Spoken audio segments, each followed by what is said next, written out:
that, I will call to order the meeting of council for Tuesday, October 2nd. Looking at the agenda, are there any changes, additions? No. In which case, I'll move the agenda be approved as presented. Those in favor? Opposed? Motion's carried unanimously. I understand we won't be likely to see Councillor Seeley. He was traveling back from Denver or someplace, so he had texted to say he's not likely to make it in time. Looking now to the minutes of Tuesday, September 18th, are there any errors or omissions? Seeing none, I move they be adopted as presented. Those in favor? Opposed? Motion's carried unanimously. And looking at the meetings, the minutes of the special meeting of council from September 25th, are there errors or omissions? Seeing none, I move they be adopted as presented. Those in favor? Opposed? Motion's carried unanimously. Moving on to item E1, Municipal Development Plan Amendment, Third-Party Environmental Impact Statement. So that motion, the motions that were recommended last week were put forward. So they're on the table. It was just postponed. But before we get into discussion on the motion, I'll look to Mr. Fark to give a review of the input from the public hearing and perhaps answer questions. Okay. Good evening, Mayor Borman, members of council. So yes, deja vu all over again. So the item is the MDP amendment, third-party environmental impact statement. This was the slide from last week. So we did the council meeting last Tuesday evening. There was not time to update the staff report that went into the agenda package between that and Thursday. So it is essentially the same report that was for you last week and similar slides.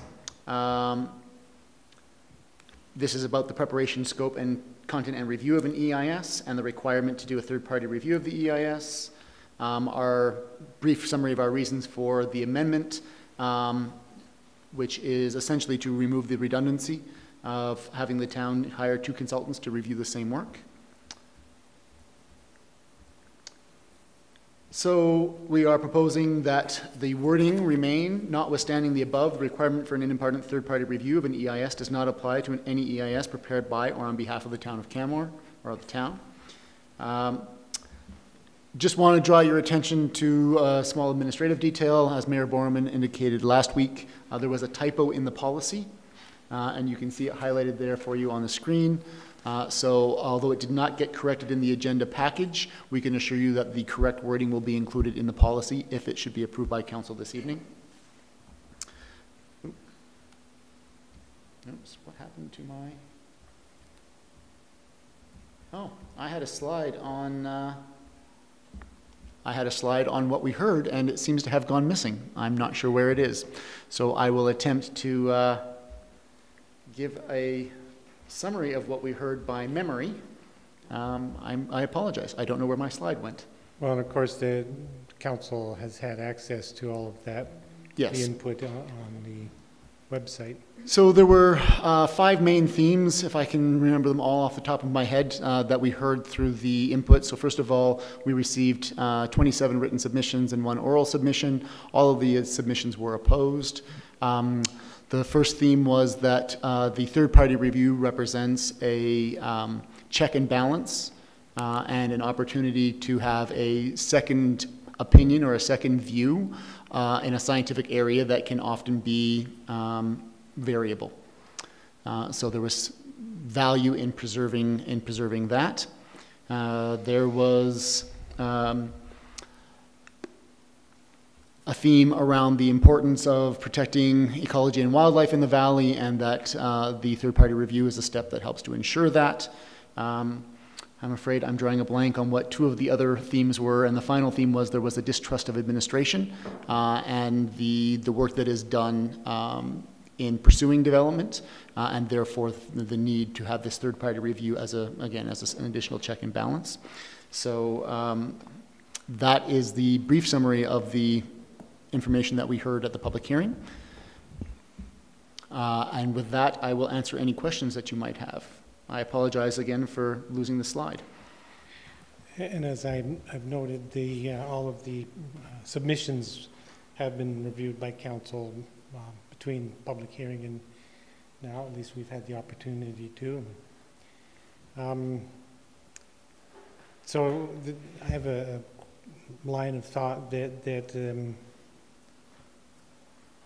been on my mind since last week, I suppose. So how many, I've been thinking back to the years I've been on council, and I can't think of very many projects actually the town led that would have required an EIS or under the old MDP a third-party review.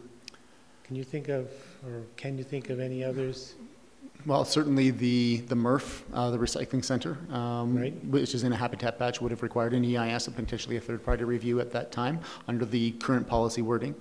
There would have been potentially a number of utility projects anywhere where we would have been in proximity to waterways that would have applied. The Blackiston and the Hector is another good example, yes. Okay. Yeah. Okay. Did you have something? You made a noise over there, Councillor McCallum. I was just going to say that, like, that's all fairly recent. Pardon me? Those are all fairly recent.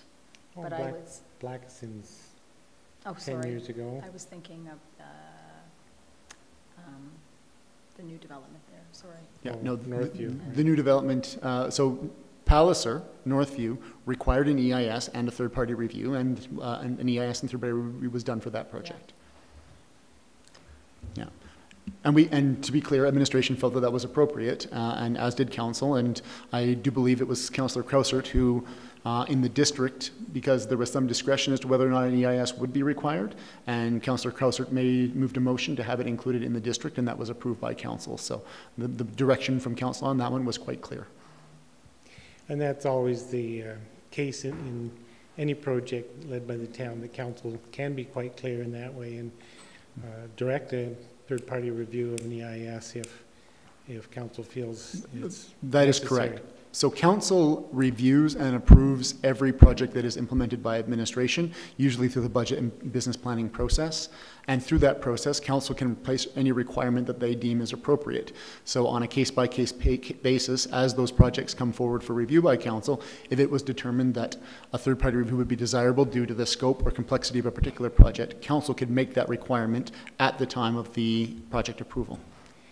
And just to be clear, because some of the input that I read and heard at the public hearings, I'm not certain that everybody in the community understands the nuance there, that there's no reduction in the requirement for a private sector development to provide an EIS, and the town would do a third-party review on private sector, in as much as it's our job to safeguard the public interest on a project like that. That is correct. And actually, that reminds me, that was one of the themes, was that the town should hold itself to the same processes it holds a private developer.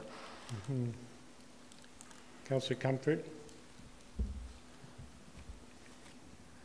Actually, that was my question, was would council and the mayor and council have the authority to ask for a third-party review? So you just answered that question.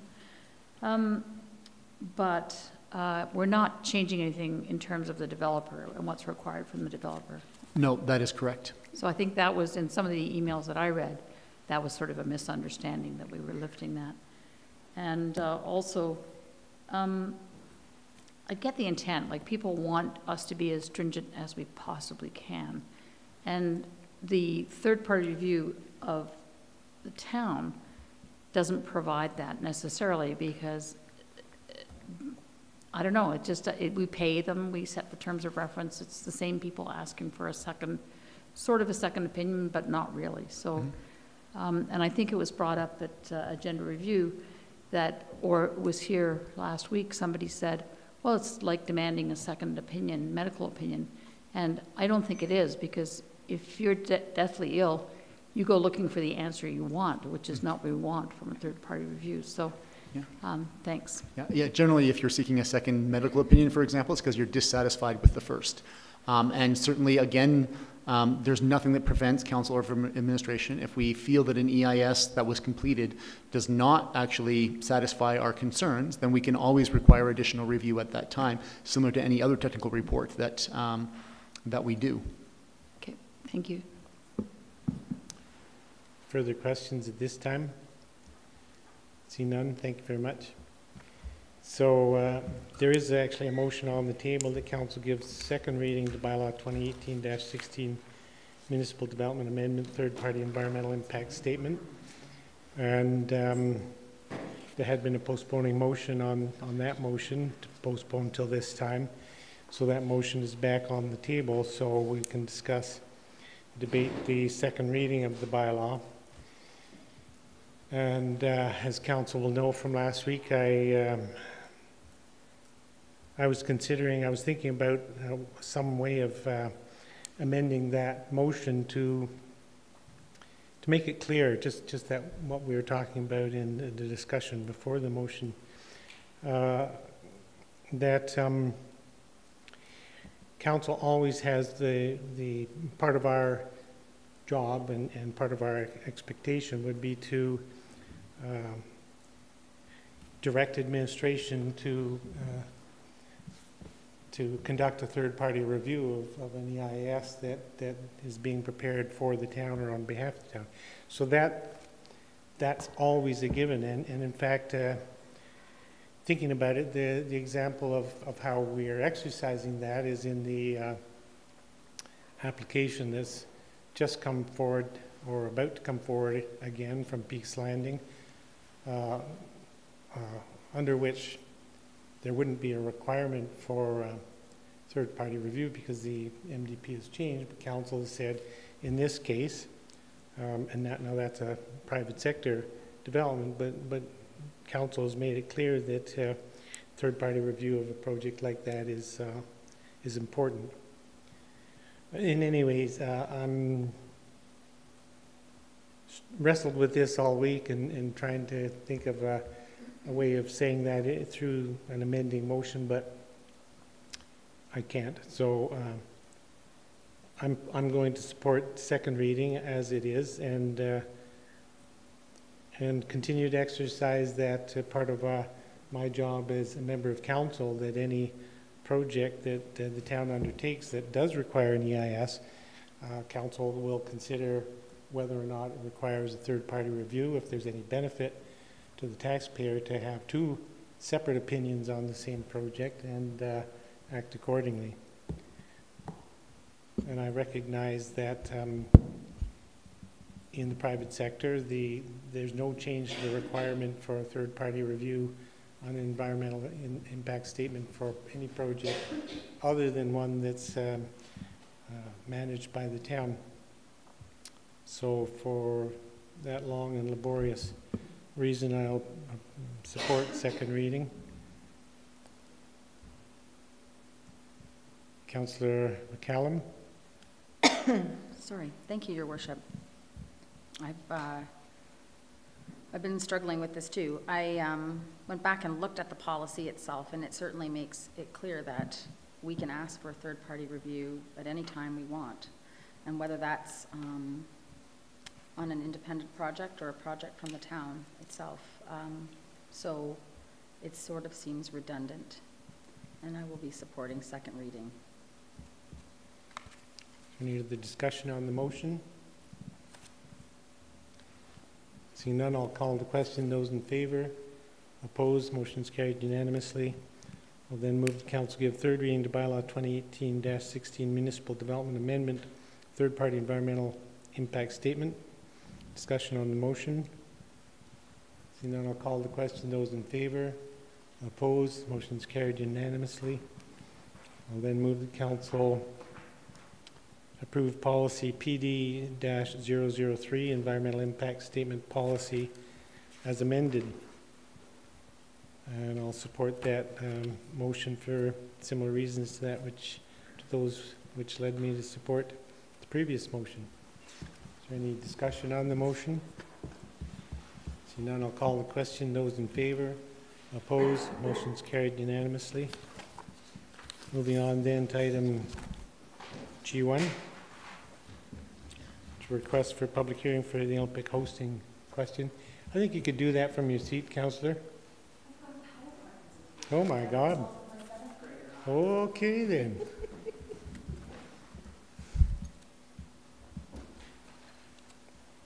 And you're just also good looking from this view too. Thanks. Making me look smart.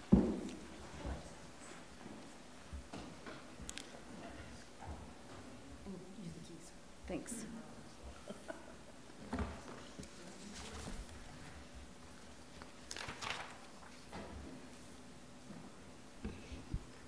Good evening, Council, Administration, members of the gallery. I've only had to do this once before in 7 years, so I feel pretty lucky. I'm here in front of you today as your colleague requesting for a public hearing on hosting the Olympics in 2026. Let's see. On November 6th, Canmore Council is slated to make a decision on whether or not we are going to participate in the City of Calgary's bid. I feel that the public consultation that we had done between February 5th and April 12th was great. It was great at asking the question, if we are to move forward with a bid, what lens would you like us to make decisions through? How would you like us to move forward to benefit the community in that way? And so the consultation informed a set of guiding principles that could be used as a tool by Canmore Council to assist us in our decision-making leading up to the November 6th vote of Council. And these are a copy of the principles that we approved. And in your agenda package, there's a copy of the proposed goals that would come from those principles that we might be able to achieve as a community through participating in the bid itself. But I'd like to ask a different kind of question of the community. The current consultation that we performed assumed that Canmore is participating as a co-host. It assumes a yes. But I don't feel that we've actually consulted on whether or not Canmore residents would actually like to participate in the bid itself. The question being, is this good for Canmore? Is this prudent? I'm sure that many of you have spoken to residents in the community that have various opinions, some of them nuanced. Actually, many of the discussions I've had are nuanced. They don't say yes, they don't say no, they say, but what if? And so I would like to propose that we provide a venue for members of the community to come forward to council and to provide their nuanced opinion as to whether or not it is prudent for us to participate as a co-host. So why is this non-statutory? Probably saw it in your agenda package, non-statutory public hearing. The Municipal Government Act does not require council to schedule a public hearing for this kind of decision. It is not a bylaw. And so the motion asks administration to treat the proposed hearing, though, as it would a statutory hearing in terms of advertising, procedure, conduct, and timing. And that's because that's what the public is used to attending. They're used to coming to public hearings and noting are they in favor, are they against, are they in neutral, and providing that nuanced view. And we get that all the time whenever a bylaw comes to council. So the motion is that Canmore Council schedule a non-stat public hearing on October 30th. You'll note that the date has changed because today we were meant to have a presentation from the BIDCO up at the Nordic Centre to Canmore residents, and that's been postponed due to snowpocalypse. And so that new date is the 28th, I believe, of October, which is a Sunday. I have to say I'm actually happy to see that move because that means I think we'll get better participation in terms of people coming out to that as opposed to the middle of the day on a Tuesday. So I've changed the date and hoping that that is accepted. But the question is it prudent for the town of Canmore to participate in the City of Calgary's bid to co-host the 2026 Olympic and Paralympic Games? So why the word prudent? I've had a few people ask me that question. Your worship asked me that question yesterday. It actually is a term stolen from or word stolen from a councillor in Calgary, but I feel that it is a future-focused term. So we found most recently when the BIDCO presented to council that we actually have a choice in whether we co-host the Olympics. And I think that some of the discussions I've had with members of the community have been based on the fact that they didn't really think we had a choice. And so prudent being defined as acting with or showing care and thought for the future, some folks have articulated that they would either be for or against, even though their perspective might not be the best thing for the community in the future. So that is the reason why I've used the word prudent, and as opposed to a more divisive question, which is what I've been trying to avoid, which is, are you just for or are you just against? Are you on what side?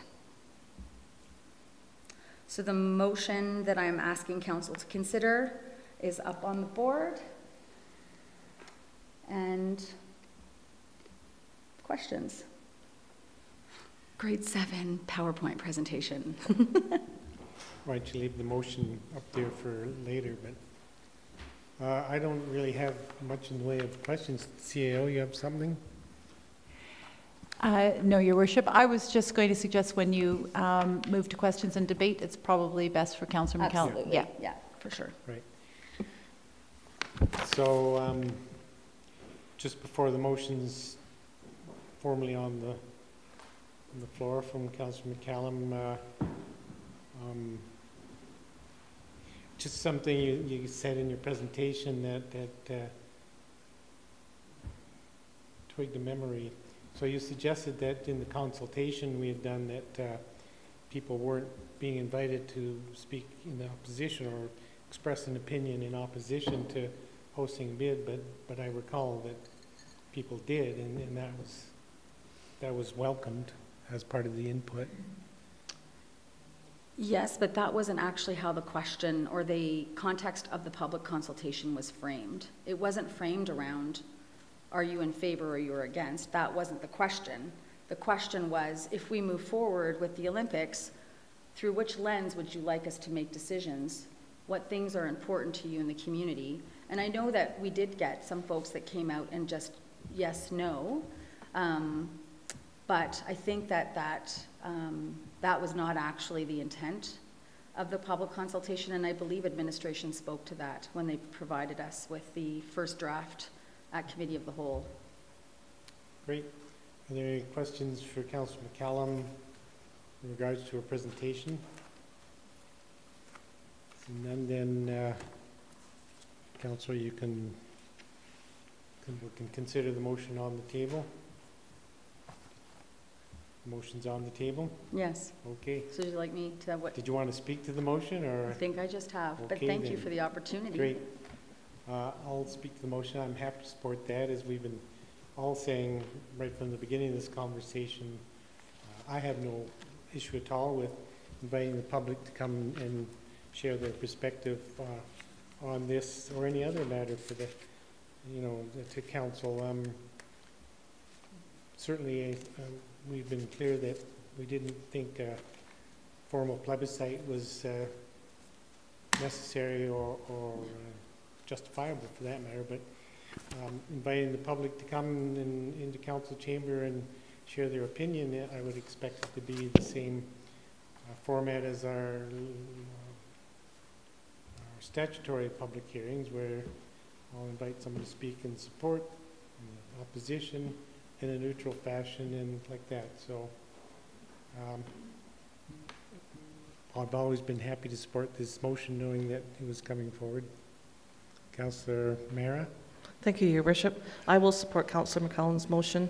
I think this will give our residents, like you said, the opportunity to articulate to council and their fellow neighbours how they're feeling about the Olympics. And I'd like to thank Councillor McCallum for bringing this motion forward.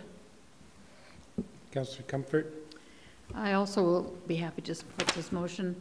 I'm curious to hear what the residents of Canmore have to say when Councillor McCallum mentions that people have a nuanced perspective. It's not so much yay or nay, they can see the positives and the negatives, or they have fears or hopes and aspirations for it. So I'm looking forward to it.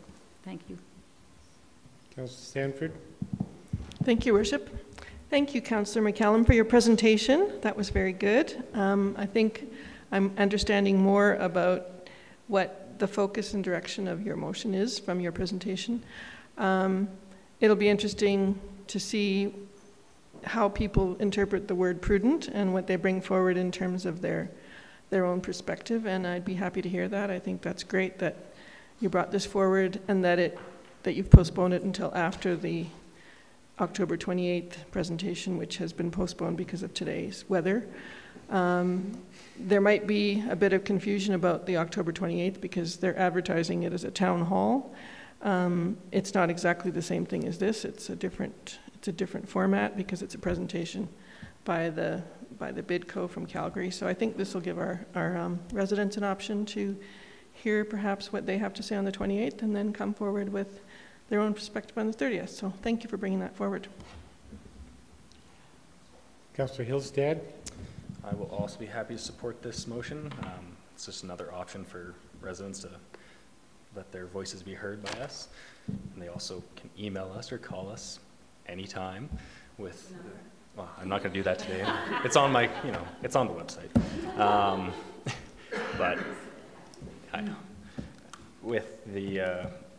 But yeah, I just encourage everyone to, to email us, to call us, because this isn't the only time that you can make your voice heard. You can make it heard anytime. And I think that's just important to remember. I feel some people think that they can't. And it was at least a grade 8 presentation for it, it's above grade 7. Grade 8 PowerPoint at least. Wow. Huh. Didn't know we were grading each other. Any other discussion on the motion? Seeing none, I'll call the question. Those in favor? Opposed? Motion's carried unanimously. Moving on to item G2, terms of reference for Three Sisters Village and Smith Creek area structure plans. Ms. Rogers, Mr. Fark, Mr. Fish. Anyone else? Nobody else wants to get up here?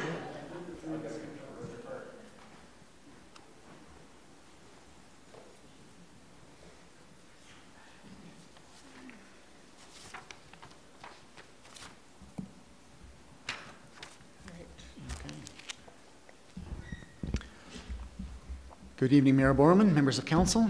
So we're here before you this evening to talk about the terms of reference for the Three Sisters Village Area Structure Plan and the Smith Creek Area Structure Plan. Although there are 2 area structure plans indicated in that headline, we are talking about one terms of reference that will cover both. So a quick summary of what the presentation will contain. We will talk a little bit about the purpose of the terms of reference, the legislation and regulation that will guide that, the policy interests, including past decisions, environmental considerations, and other areas of interest. We'll talk about project organization, typical development timelines, and then some conclusions and recommendations.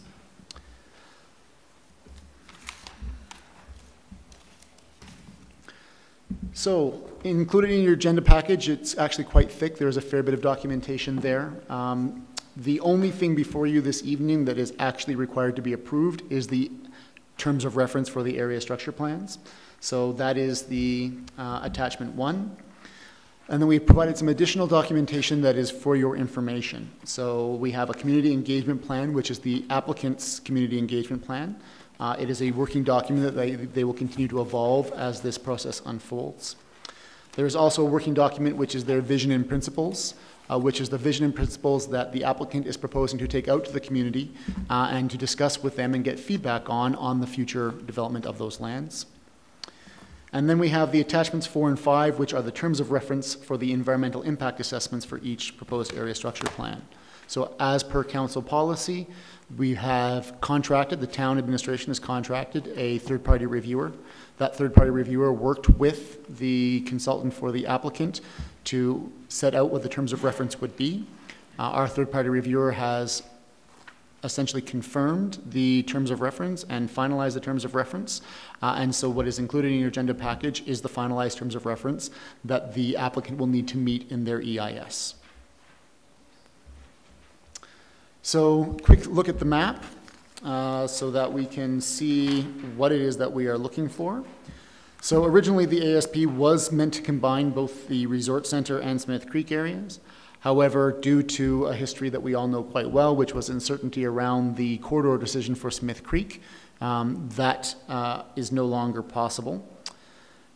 In addition, the applicant is proposing to change the, what they call previously, or in the approved ASP, which is the Resort Center, they're proposing to actually replace that in its entirety with a new area structure plan that will be the Three Sisters Village area.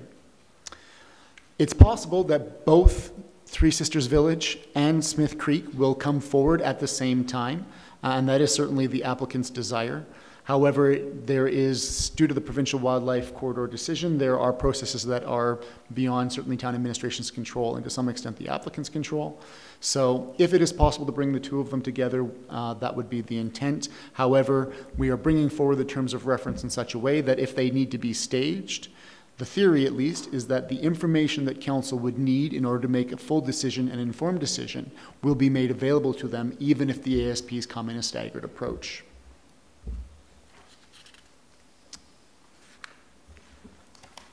So what are some of the planning considerations that the applicant will need to be aware of and council needs to be aware of as we move forward to developing the area structure plans?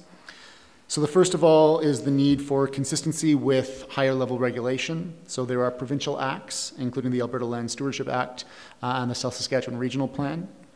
Obviously there is the Municipal Development Plan, which is the town's guiding document for development, and then other town plans and policies. Here's a quick slide that sort of sets out the overview and the highlights of the different regulatory schemes in place. So again, the Alberta Land Stewardship Act sort of is the highest level document. Then you have the South Saskatchewan Regional Plan that comes out of that. Those are the documents that are meant to provide guidance to municipalities in terms of how they should plan development. Then of course you have the MGA Part 17, which sets out the rules by which administration and council must manage development. And I separate the two because there are actually different requirements for both. So there are certain steps that administration must take. If we receive an application, we must process it to the point of bringing it to council for a decision. And then there are steps that council must take and timelines that must be considered as well. There are intermunicipal development plans of which we do not currently have any in place, although we have some intermunicipal agreements. So they are less relevant for our purposes today. But then we also have, again, the MDP, the area structure plan, and then there's also the possibility for future sort of local or neighborhood structure plans that could be considered.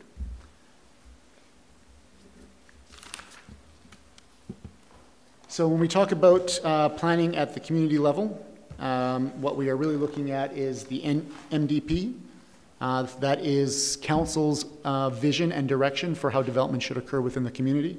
Followed by the area structure plan, which is meant to provide sufficient planning detail that implementation of the plan is possible. It should provide council and the community with certainty in terms of the intended uses of the land and what the development will look like.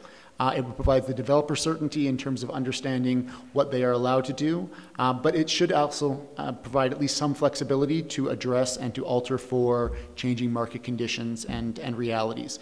Ultimately, an area structure plan build-out can be 20, 30 years in duration, so it can be difficult to forecast all of the factors and things that might change in that time window. So some degree of flexibility while providing certainty to council and the community and to the applicant is required. And that is where the implementation plan comes in. The implementation plan is actually a part of the area structure plan. It forms an integral part of that document. This is relevant council direction, and I believe I'm going to hand it over to Ms. Rogers now, who will take it on from here, and then we will answer any questions you might have. Thank you. Good evening, Mayor and Council. You will do the board? Awesome. Okay.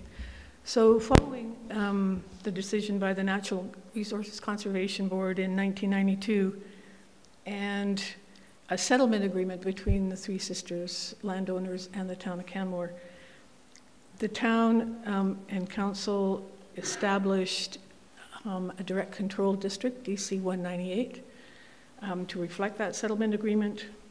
It then also revised that DC 198 to allow development within some of the areas of the DC district, and some of those areas include, for context, Casali, Miscow, Durgis, Armstrong Place, Riva, and Hubman. So those areas generally. In 2004, two ASPs were also approved, one for the Resort Center and one for Stewart Creek. Stewart Creek Phase 3 is now fully subdivided. Residential construction is taking place, and people have begun to move into that area. The Resort Center has had limited development, including an incomplete golf course.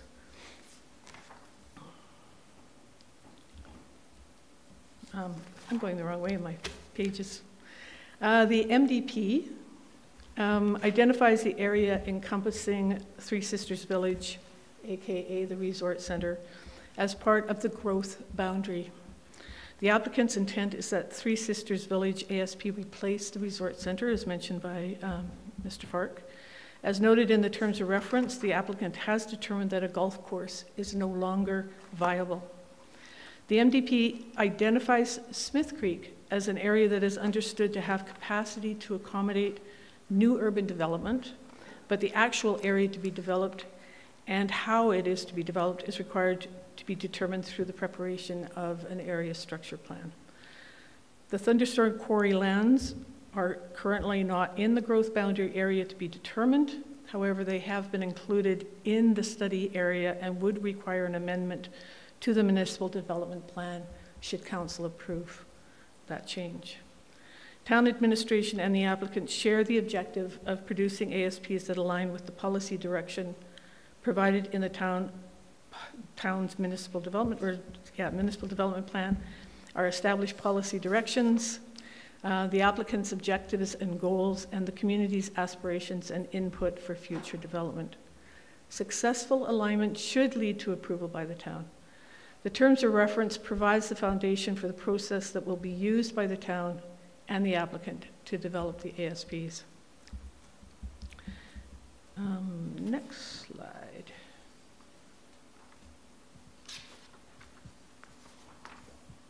I am here? All right, thank you. Keep me in place. It's good.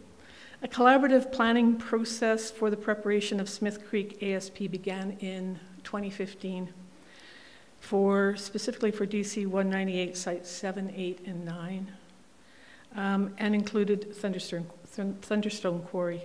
The final ASP is not being submitted to council for consideration, as the applicant made a submission to the province on a proposed wildlife corridor alignment.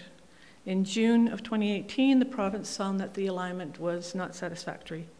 So a new application is being prepared by the applicant, and once approved by the province, the alignment will inform the preparation of the Smith Creek Area Structure Plan.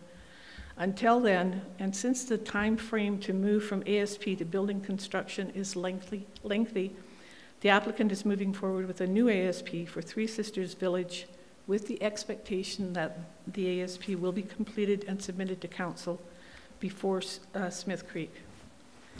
But as noticed previously, it is possible that both will be completed concurrently. As part of the planning considerations, environmental impact statements have been prepared, and the terms of reference, sorry, not the statements themselves, but the terms of reference. They are attached for council information. They are subject to council's EIS policy. They have been reviewed and vetted by the town's third-party reviewer. They are written on the understanding that the applicant will undertake the approval of the Three Sisters Village in advance of the Smith Creek ASP. The ASP, or the EIS for the subject lands, will include the regional context and each local study area, as well as the proposed development build-out scenarios, construction phasing, mitigations, and commitments for future planning and development. This means that the EIS will inform land use choices, how the lands will be developed, and how more detailed planning will be informed. Applicable to both EISs, the regional context is generally the red line on the screen. It encompasses land between the east gate of the park and approximately Exshaw, and between Mount Rundle, Hauling Peak, Three Sisters, and Wind Mountain on one side of the valley, and the Fairholme Range and Grotto on the other.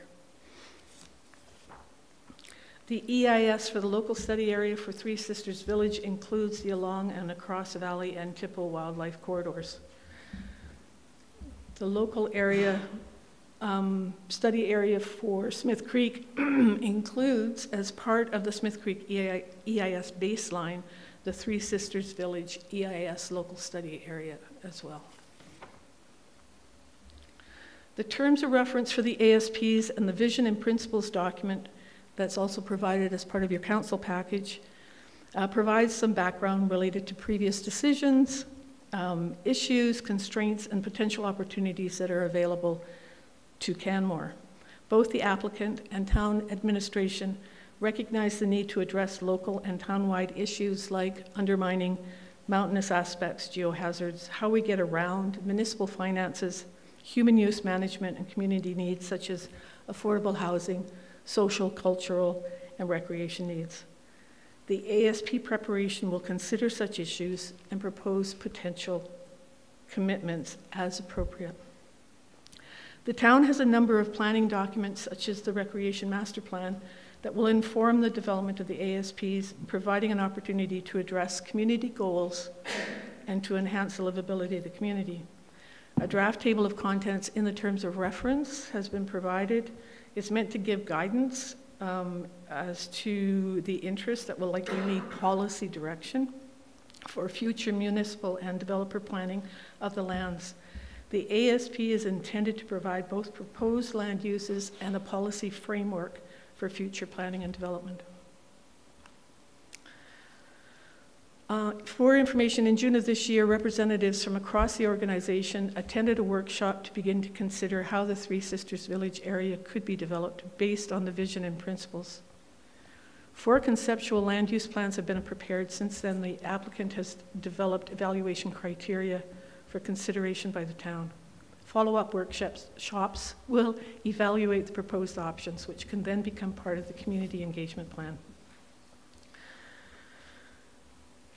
To ensure an understanding of the purpose of the area structure plan and to obtain input on the vision for the lands, the focus of the applicant's community engagement plan are the citizens of Canmore and local organizations and groups. I need a glass of water.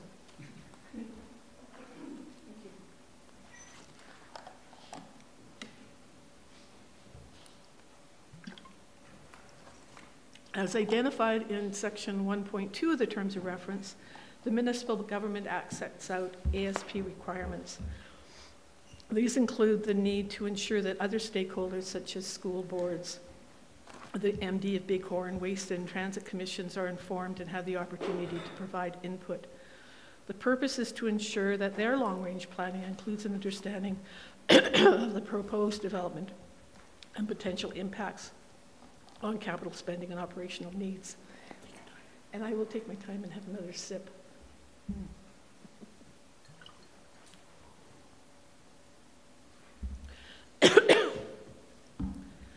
Town administration will need to provide appropriate guidance to the proponent.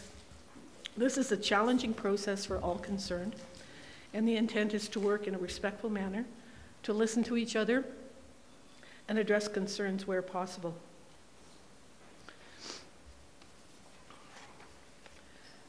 Town administration across the organization has an important role to help guide the process. To provide guidance to the process, a project manager coordinates the support of the town team and reviews the applicant's work on the basis of town plans and policies. There is more, more detail in the terms of reference itself.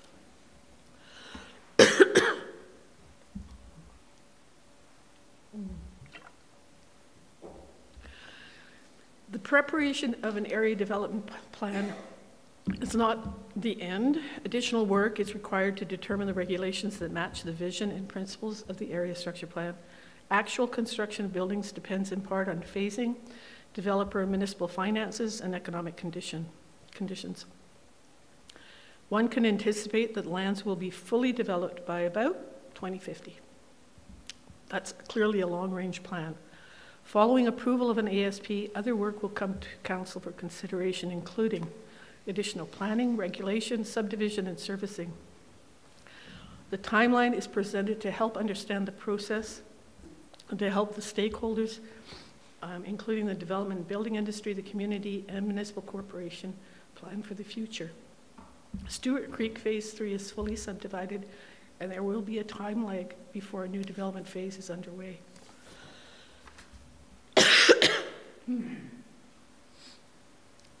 Must be the weather. Would you like me to go? I recall you were down I'm with very the close flu. to the end. I'm very close to the end. Last week, 2 weeks ago, weren't you out with some sort of a flu? I know, I think, I'm not sure. I hope not, but we'll see. As far as I know, I'm still healthy for now. I'm just going to provide some general conclusions. Within the context of provincial legislation and regulations that were presented by Mr. Fark, previous approvals of DC 198, area structure plans, the urban growth boundary, and the identification of future lands anticipated for urban development, the conditions are in place for the developer to continue to work on area structure plans. To guide that work,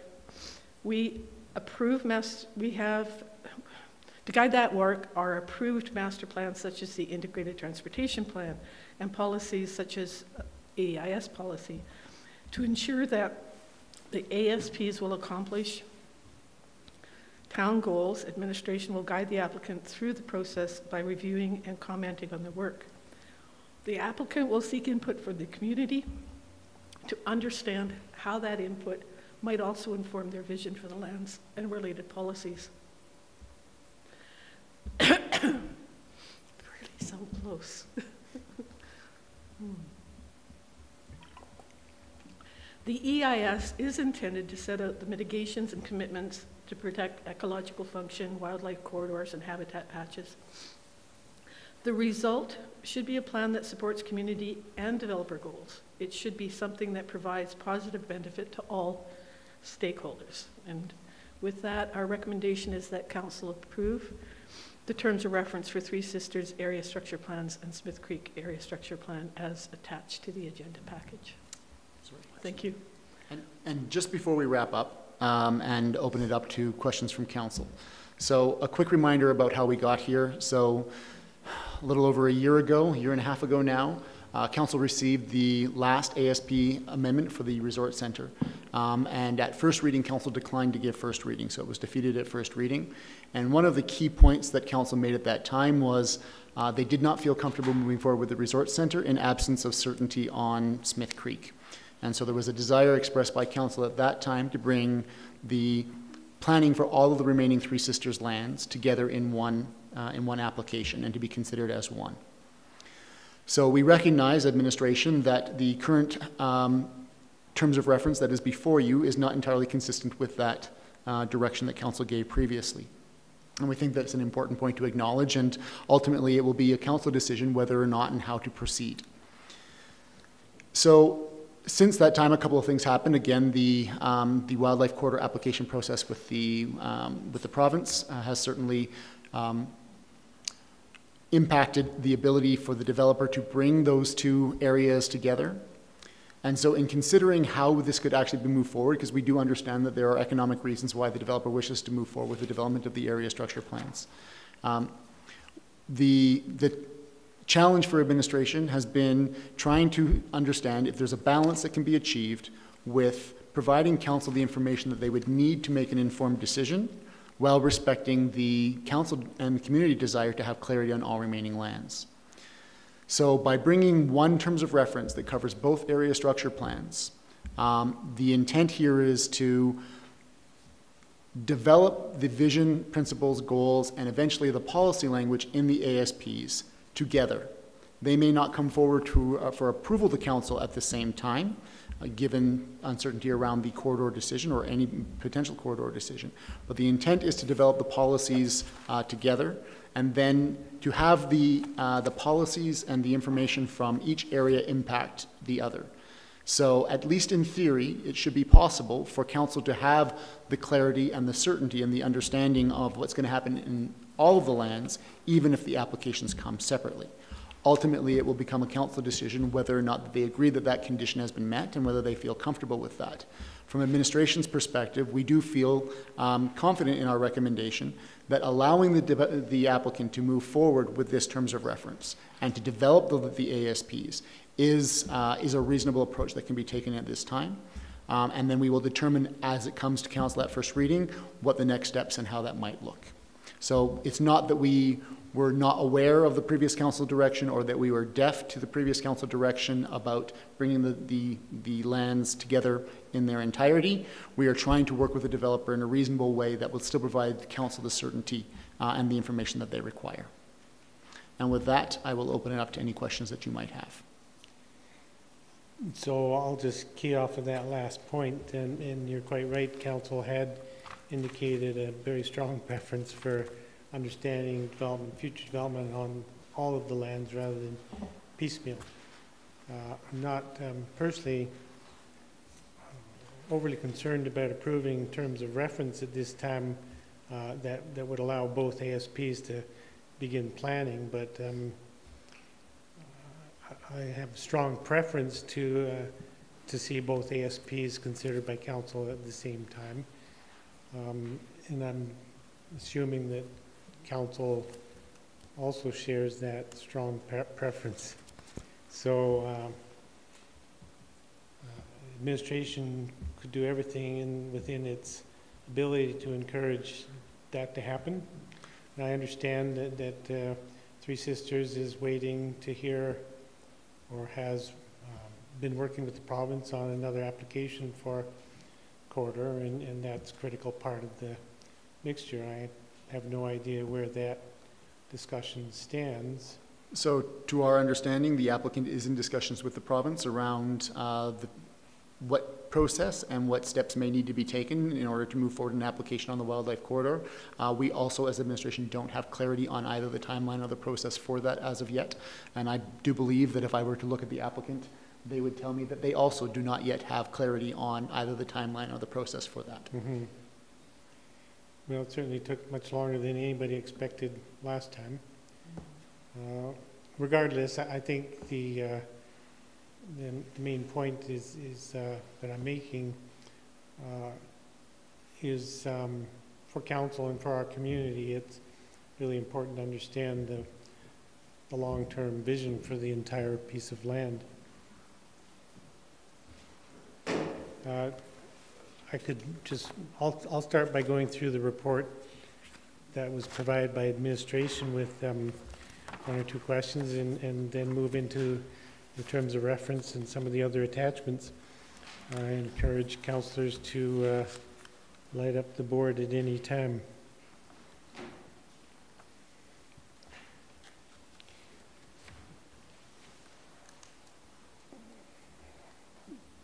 So in the report itself on page 2, 3/4 of the way down, there's a reference to section 18 of the MDP, noting an area structure plan may be required to consider, and then there's a number of points.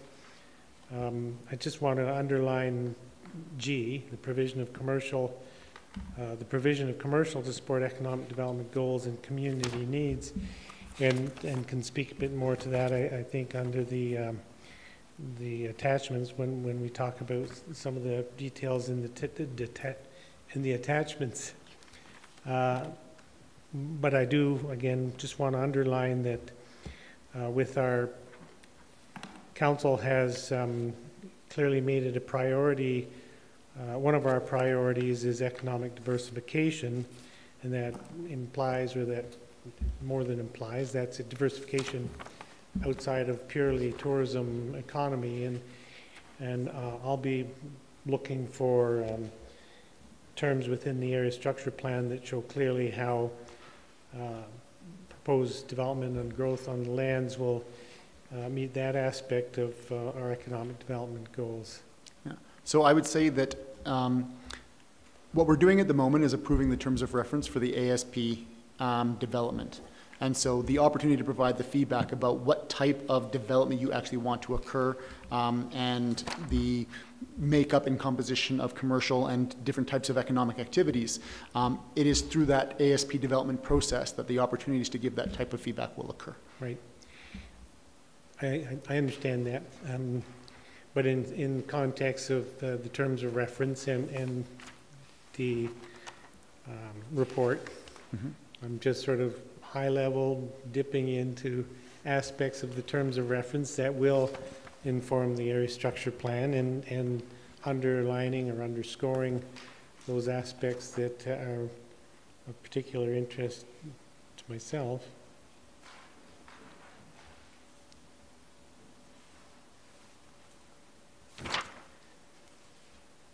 Just another question in regards to the information in staff report.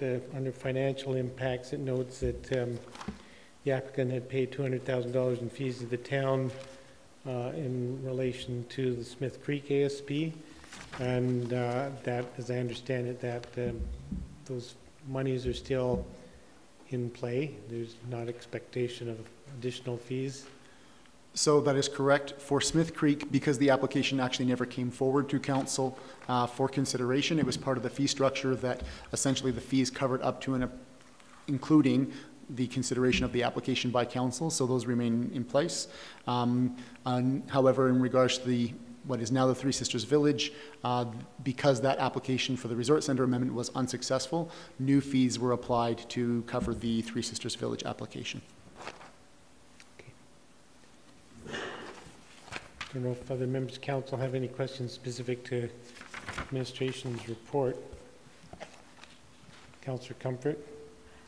Yes, so I just want to clarify for my own understanding. Under the financial impacts, it's noted that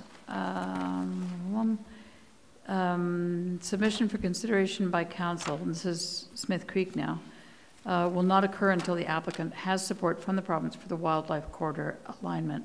And we've just heard we don't know what the timeline is for that or even the process. Is that right? That is correct. So that could be a long train coming, I'm thinking. It could be, yes. So, so even though we've asked for two ASPs together, we might in fact get them separately. That is possible, yes. Okay, I just wanted to be clear. Thank you. So moving into the terms of reference then for both ASPs, just starting with the map that's in the terms of reference. So that's on page 44 of our agenda package, I guess.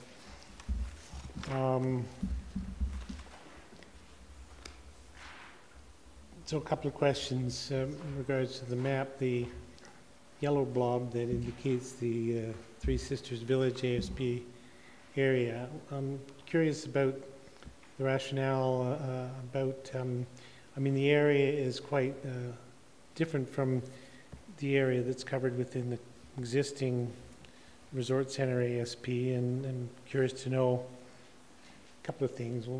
Why the boundaries have been changed for this ASP, and what the effect is on the lands that were initially covered and, well, at this point are covered by the map and the ASP and the terms of this ASP in regards to the lands that are proposed to be outside of the ASP area. So the intent of a new ASP application is to essentially provide planning for lands that are not yet developed or are not yet planned. So the application that is coming forward currently is only for those lands that are not yet planned and not yet developed. So the two primary changes that you reference. So the first one is that, if I can borrow the mouse, here, this section on the, so essentially the northwest side of the highway, which is essentially, my cursor is currently right on Carnes Landing, but then there is, and then my cursor disappeared. There are surrounding lands on that side.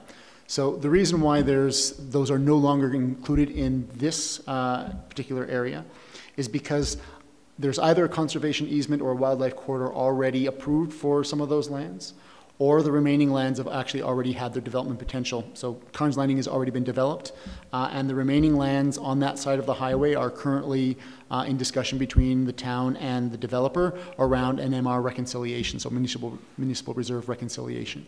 So there's no planned future development for those lands, so there would be no reason to include them in the planning area of a new area structure plan.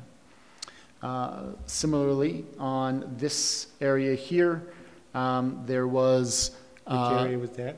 sorry, up here on the top left corner of the screen. So that is on the northeast, south, I don't know, I'm confused. On that side of the highway. Northwest. Northwest, thank you. Other side of the highway, northwest side of the highway. The top is north, the left is west. Thank you, yes. It's very helpful. That area is now part of an approved wildlife corridor. And so once again, there would be no reason to attempt to provide development planning for land that is already designated as corridor and is fully planned. And is there, remind me the details in up and around there and coming back down between the ASP area and the river, the conservation easement that's in place? Yeah, so that's correct. So there's both a designated wildlife corridor and a conservation easement in place that secures those lands as essentially for the protection of wildlife. And where, can you indicate roughly or exactly where the easement goes, or maybe Mr. More or Fish less, could jump up? we'll use this hand here. So the wildlife corridor runs essentially through there. It crosses over the parkway, and it comes down approximately down to here, and then back around. So it's essentially all of that top corner. That's the corridor. That is the corridor, yes. And then are the easement, the land that has an easement on it, is that echo the corridor, or does the easement extend outside of the corridor? So my understanding is that the easement applies to the corridor. Yeah, and if I could just add, just having the benefit of pulling up the easement on my computer there, I also want to point out that there is a fair bit of the easement and designated corridor that are sort of to the southwest of the area here. So in that sense, the area structure plan area is quite a bit smaller than the 2004 area structure plan area. But as Mr. Fark said, that's because that area has been designated as corridor and protected under the conservation easement after the 2004 area structure plan was approved. So hence that area is smaller now. Work that's been accomplished or finalized since the 2000.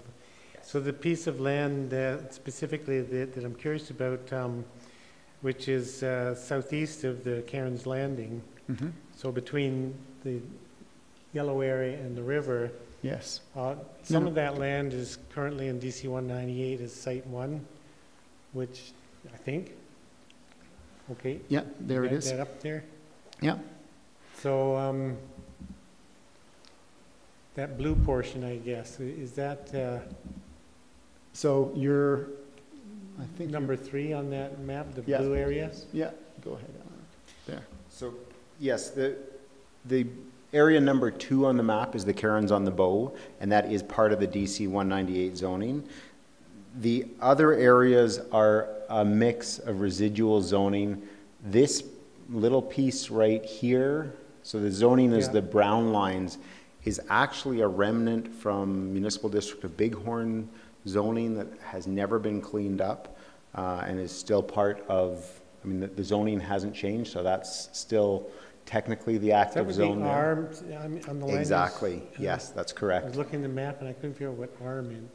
There are some other areas here, as Mr. Fark said, that we're in negotiation on the ownership of with Three Sisters Mountain Village Properties Limited. And we are also, as part of the land use bylaw amendment that is coming very soon to a council chamber near you, we will clean up the zoning in all of those areas, but not the Cairns on the Bow, because the zoning is still relevant for it. Right. So all of the blue area essentially will be The theory is it will addressed pretty eventually, shortly. will eventually come to the town as part of an MR dedication. Yes. So that land would, And to be clear, the land does not have, in administration's opinion, development potential. So due both to the proximity to the river and to the grades that are involved, that's why they are being discussed as essentially remnant parcels as MR. So if that land's ultimately going to be, shortly from the sounds of it, going to be dedicated as MR to the town, then that would help me understand why the boundary's been moved south from there. So once again, the area structure plan that is being brought forward, the Three Sisters Village, they are proposing to define what those land boundaries would be, and they are only including in their application those lands for which planning is required. So for these lands, no planning is required, so there is no intent to include it within the area structure plan. It's similar to how in other areas, at some point, it is possible, even if an area had an ASP in place, once it is fully developed, at some point the town may decide to rescind the ASP because the regulations are then enshrined in the land use bylaw for redevelopment and et cetera. So the ASP is really intended to set the parameters for that initial development. Right? So there's no requirement to include these lands because they are not part of what is being planned. And similar questions around the Smith Creek area structure plan area shown on the map in the terms of reference. If you have that back on the overhead, that orange blob. Mm-hmm. So we had quite a discussion around that at the MDP approval stage, and the map in the MDP shows on the eastern boundaries of the land, very different line. That's correct. So once again, the applicant is moving forward with an application that includes the Thunderstone Quarry lands as part of their application. So they are proposing to do planning for the lands that include the Thunderstone Quarry. It is recognized, and it's made clear in the terms of reference, that that would require a concurrent MDP amendment, and that would require approval from council to move the urban growth boundary. So assuming council approves with the application that comes forward, then the changes to the MDP would be made concurrently. But it is, those are lands that are owned by the applicant, and they have the discretion to move forward with an application to request that urban growth boundary be moved. So this is again one of those things where administration, it is not administration's purview, nor do we have the authority to arbitrarily say, no, you cannot include those lands in your application. This is part of the application that will come forward for council consideration. We recognize that those lands are not currently within the urban growth boundary.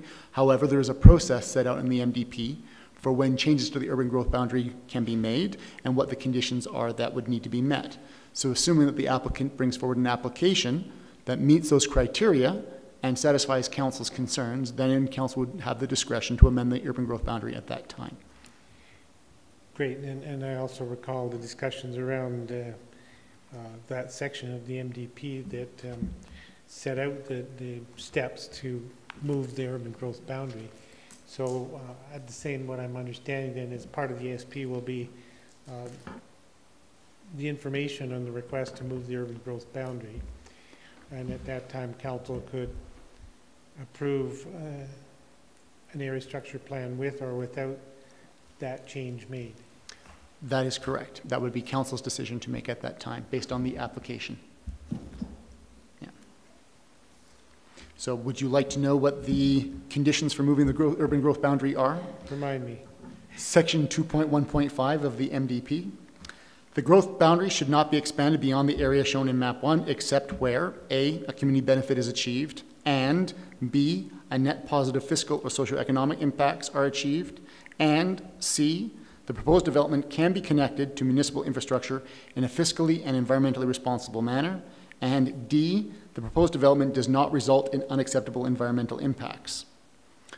So if the applicant brings forward an application that satisfies those criteria A to D, then it would be a council decision as to whether or not to amend the urban growth boundary. And in an ultimate ASP, would that aspect of the ASP be separated out so it's clearly not mushed into the whole ASP application, but it'll be clear that this is a separate piece of work that's associated to the ASP? Not necessarily, but if that is something that council would essentially direct as being a requirement or information that they would like to see, that is something that the applicant can consider when they are preparing their area structure plan. I think it would be helpful. I believe that the applicant is sitting there taking notes. If not, we're recording all this, aren't we? We are indeed. Councillor Sanford? Thank you, Worship. Thank you, Mr. Fark, for your presentation.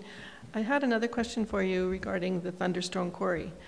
If it's a commercial operation that has been extracting quarried rock for however many years, would there be some requirement to remediate that or reclaim it or something like that? Yes, there is a requirement to remediate the site,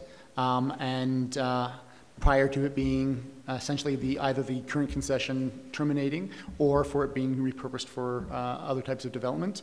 My understanding is that essentially part of their remediation or reclamation plan is to include it within the development. So that would be to a provincial standard, or I will look is to that how Mr. that Fish, works? but I believe that Yeah. yes, because the mining concession is a provincial grant, essentially, that yes, it would be to a provincial standard. Okay, so there would be that regulatory oversight for that part of it as well, if it was reclaimed into something else or converted. That is correct. Going back to your previous slide, Which? showing the developable area,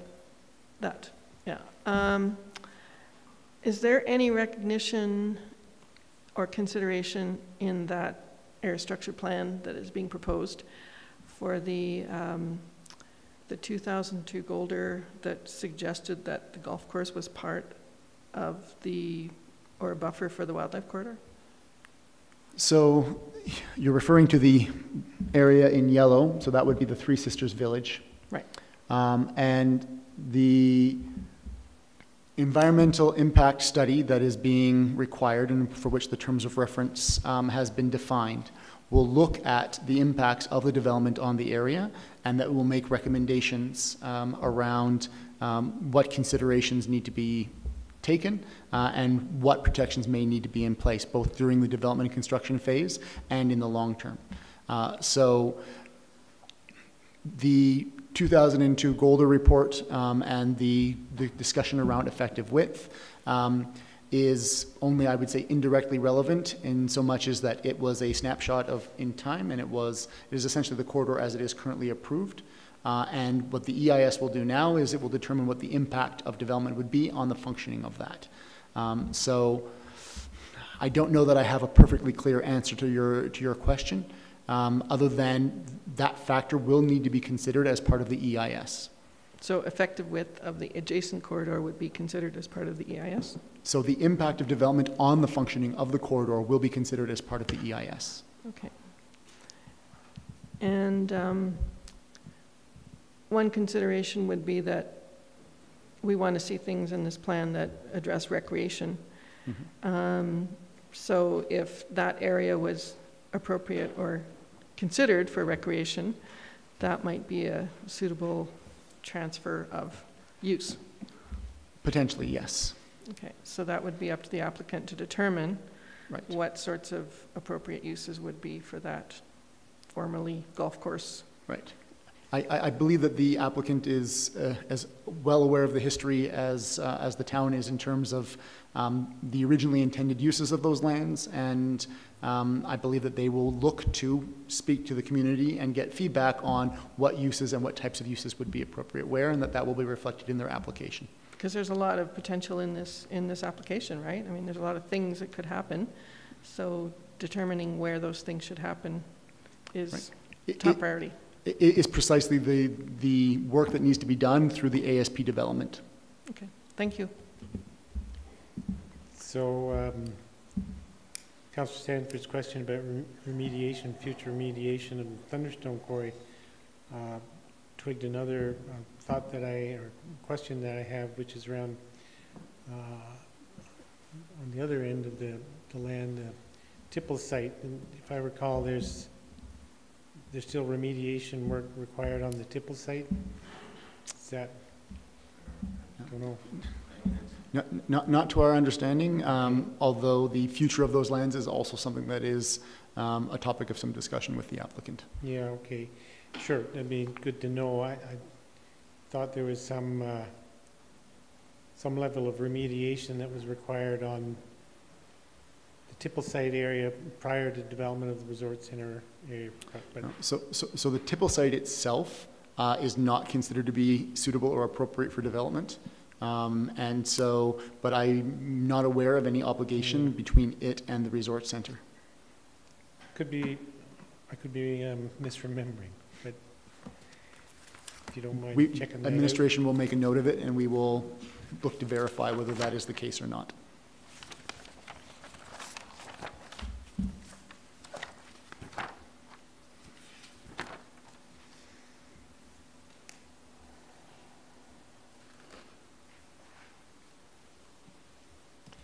So in a couple of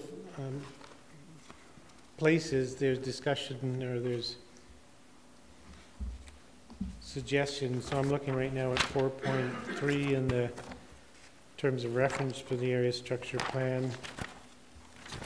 And there's other discussion in one of the other attachments, the vision around housing. So in 4.3 of the terms of reference, it's in regards to social and cultural considerations. And it notes the provision will identify the provision of a range of housing forms to house people of varying income types. And on the vision and principles attachment 3, under principles, it notes one of the principles is inclusive. Three Sisters Village would be inclusive and accessible community, incorporating affordable housing and employee housing. So those are really good things to have in the vision and in the terms of reference. Do you have any idea in any of the discussions you've had leading up to this, what might be where that might go in terms of what it might look like? The short answer is no. The intent of including it in the terms of reference is to indicate that policy will need to be developed to address these concerns. I believe that the town, both council and administration, have been quite clear that these are significant concerns that we have in the community, and the expectation that the policy language will reflect those concerns. But in terms of the exact, what the policy language will look like at this point, no, I cannot speak to that, as we are just starting the process. Right? So the terms of reference allows us, the applicant, to go out and to work with the community and to work with administration to develop, to address the vision that is stated here and to address section 4.3, which is the town concern around inclusive housing. I guess I'm hoping to find in the area structure plan something like what was in the Three Sisters, the Resort Center area structure plan, the table 1, which is just table 1, perpetually affordable employee housing guidelines, and it sort of calculates a bunch of numbers of housing. We would expect to see firm commitments within the ASP around those considerations.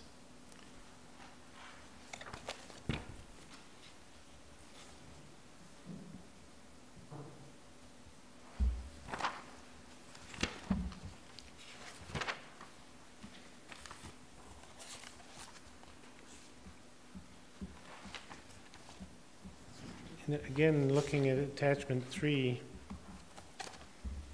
the overall vision states that the notes that envisioned since 1992 as a world-class four-season resort community, Three Sisters will be home too, and it goes on from there.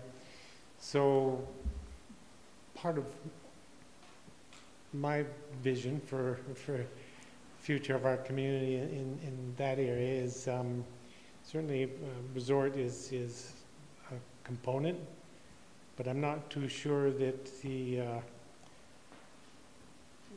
it's not 1992 anymore, so world-class four-season resort community may not suffice as the entire vision. And I'm not intending to change anything in the terms of reference, but this is more for informing the ASPs when they come forward. So when we've talked a little bit, I've talked a little bit already this evening about the types of commercial growth that we would want to see, I would hope we would see in the future, which is to meet the diversification of our economy. We need more lands for small manufacturing and light industrial and research-based activities. So I would hope to be seeing fairly strongly descriptive terms in the ASP about that aspect of our economy and our future vision. And I believe that that is exactly the type of feedback that the applicant is looking to receive as part of the ASP development, is to understand what other community needs and the extent to which they are consistent with the applicant's own vision and are achievable.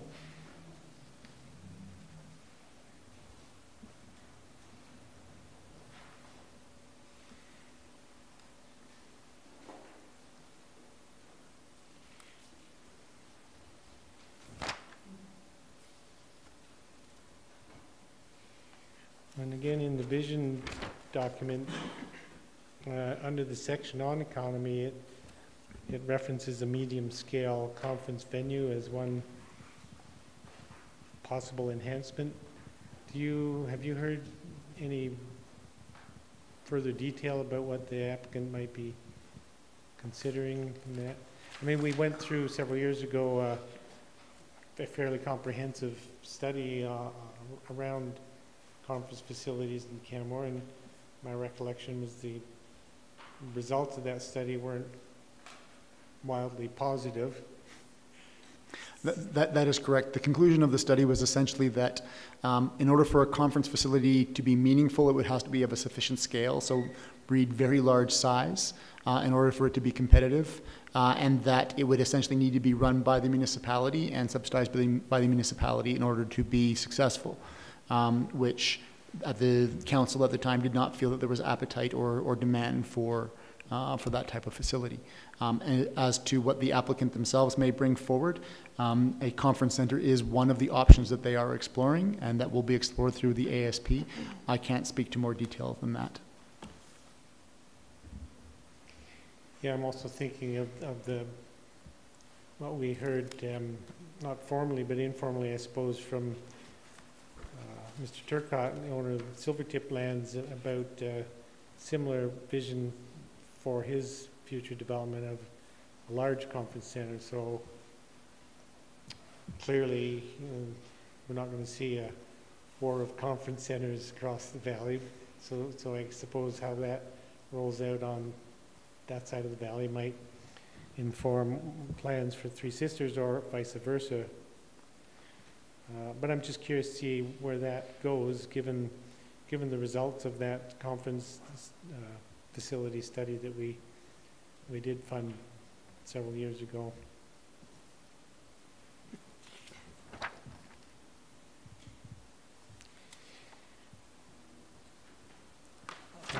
I just have a couple of questions or comments around the terms of reference for the EIS, even though that's only for information, I understand.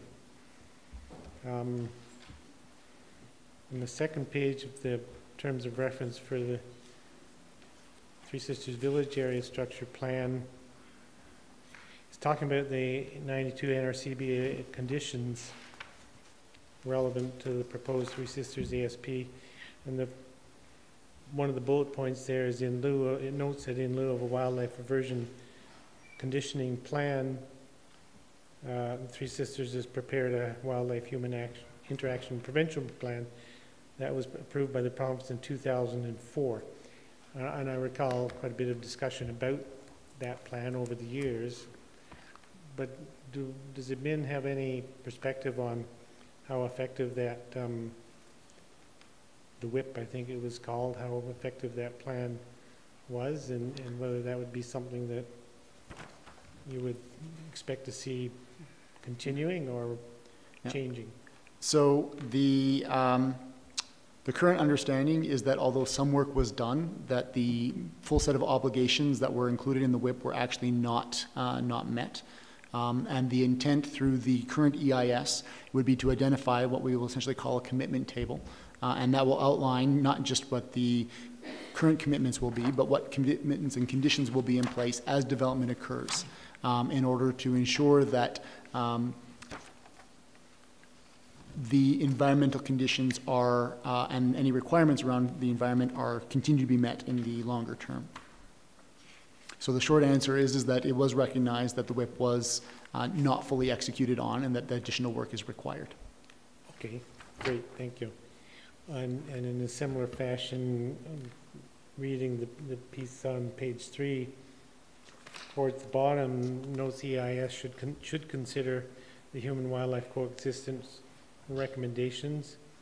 So that was, I'm happy to see that noted, because that's very recent work and work that we're just starting to implement and understand. So, and it's also good to see within the AIS terms of reference the suggestion around the BCA guidelines. Even though it's noted that Three Sisters is exempt from the guidelines, it's still suggesting that the work in those guidelines will be absorbed in some way within the work. Yeah, will be given consideration, yes.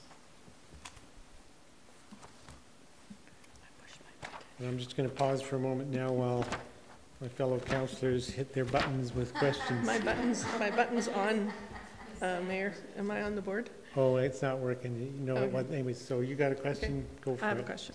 Thank you. I noticed that there are some fire smart recommendations towards development, approaches towards development. Has there been any, or will there be any consideration to wild smart recommendations in terms of what people plant in their landscaping plans? So we have the, that is covered in other town regulation. So we have architectural guidelines and engineering design guidelines that essentially speak to those components. So that's not necessarily something that would come through the ASP, but that would be something that you would find in other town regulation, which would have to be considered as part of the ASP development. In terms of the location of this developable land, would it be a good consideration to go to the highest possible level of landscaping and avoid some of the problems that we're having now in the Bow Valley 20 years later when people planted fruit-bearing trees? In the first few years, fruit-bearing trees don't have a big impact on the valley, but 20 years down the road, when they're giant and they bear a lot of fruit, they're very attractive. Right. So I think attractant management should be a major consideration on this land. Right. So it is certainly possible for the applicant to include policy language around attractant management within the ASP. At the same time, I would again suggest that it's not a substitute for municipal regulation, and we do have an attractant bylaw, for example. So the question would be, and we have the architectural design guidelines and the engineering design guidelines. So we have other means of directing that, whereas 20 years ago those policies were not in place. And so I would suggest that things have evolved also from a municipal policy perspective. Could I just interrupt and add that I don't want to presuppose the outcome of the EIS, but work that was done in, I guess, 2012 and in 2016 on the mitigation to the proposed development, wildlife attractant management was a huge piece of that. Although, as I'm sure everyone is familiar, a fence was part of that mitigation plan. Even in that scenario, the wildlife biologist professionals were clear that the attractant management was a fundamental piece of that. If a fence is proposed as the solution, the key is to not have an attractant on the other side of the fence. The fence is meant to be a deterrent, not an absolute exclusion barrier. So I don't know what we'll see this time, but I would expect that it would continue to include attractant management strategies that would be incorporated into the plan, as Mr. Park mentioned.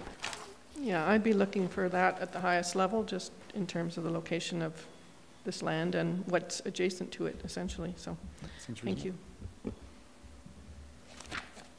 Just one minor question that I had in regards to attachment 2 in the package, and it's the project communication milestones, and it shows 5 milestones in the graphic, in the chart, but the note underneath that references 6 milestones.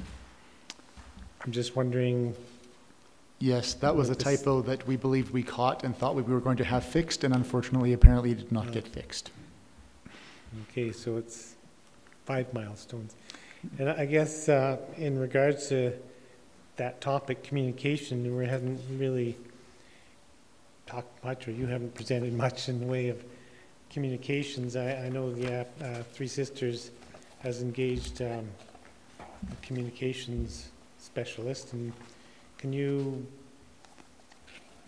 describe as best you can what we are going to see as a community in regards to the engagement and communication through the process of developing the ASP?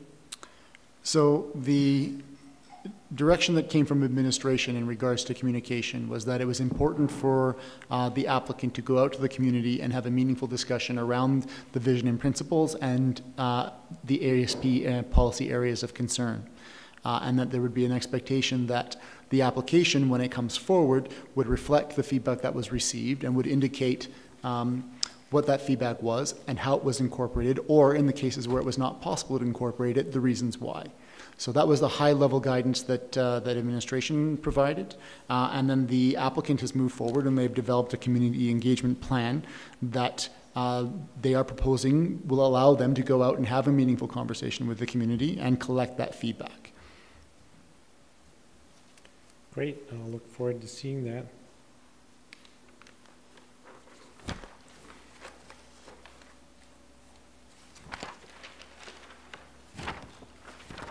I think I've captured all of my comments and questions in regards to the report.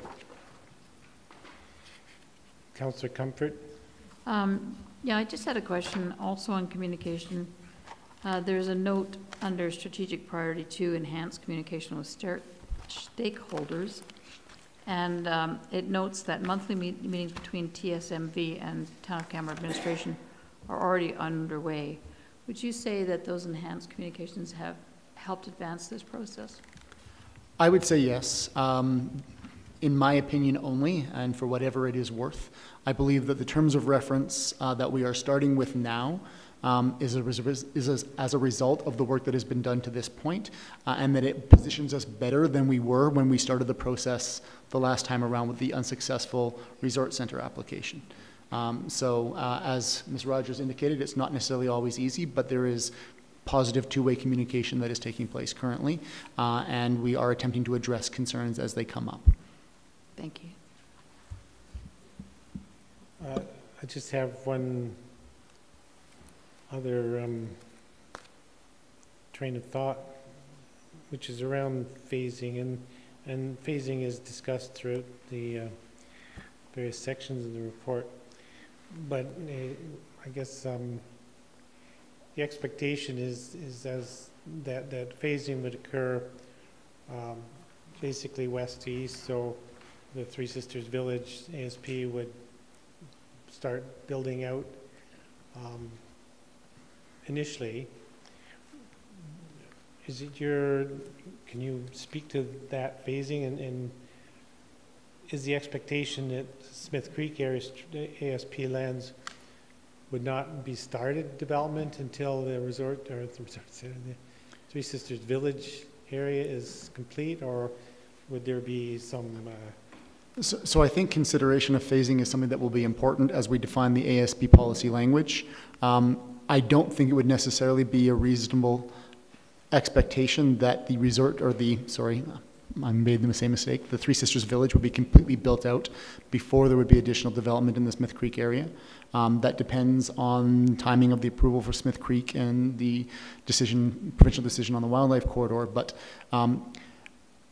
There is already, for example, the Stewart Creek area is developed, and that is already east of the resort center. So there is already existing infrastructure and other things that are in place that could allow for some development in the Smith Creek area to move forward while the resort center is still being, or sorry, the Three Sisters Village is still being built out.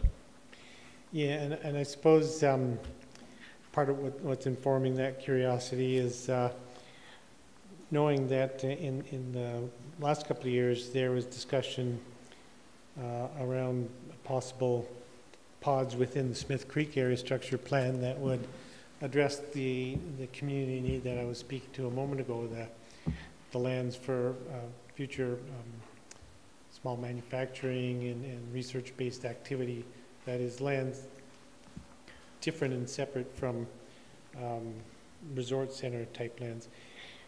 So, but at that time, my understanding was that those pods would be in the far east of the Smith Creek lands, which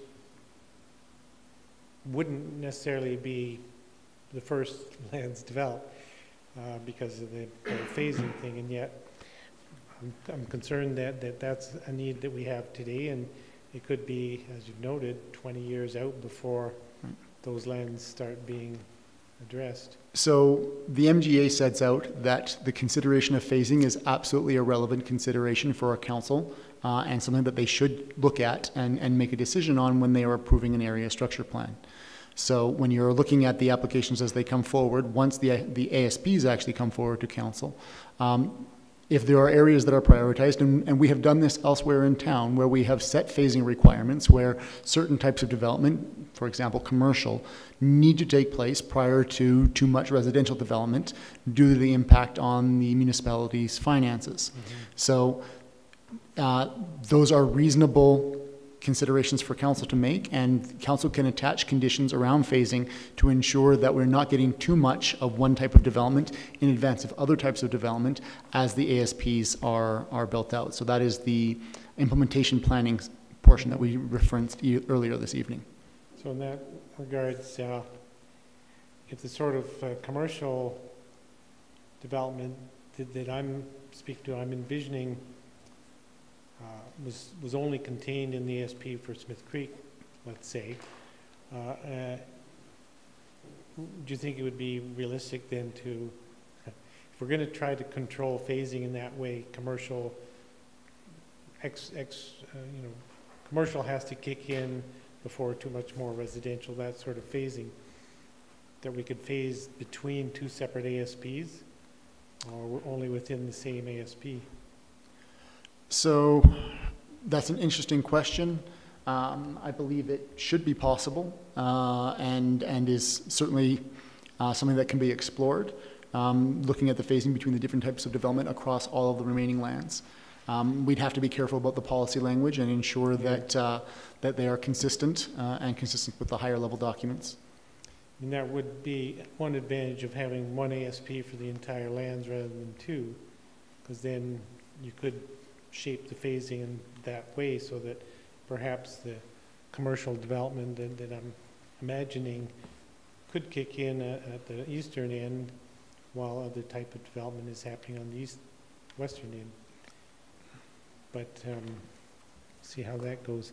Councillor McCallum. Thank you, Your Worship. Wow. You had lots of questions, and they were good ones. Thanks.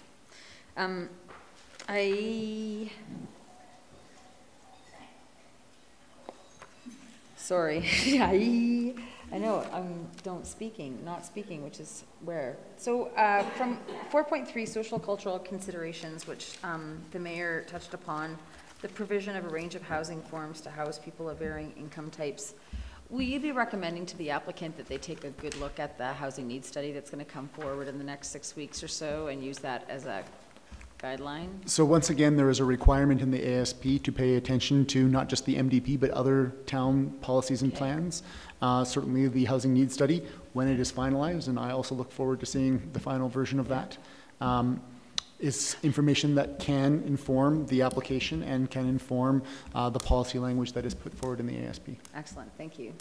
And then in terms of the economic considerations, 4.4, when we talk about a fiscal impact assessment, can you remind me what a fiscal impact assessment actually assesses So in detail? essentially what it's trying to do on the whole is determine whether or not the cost of to the municipality to service and maintain the infrastructure of the development is covered by the financial benefits that the development provides.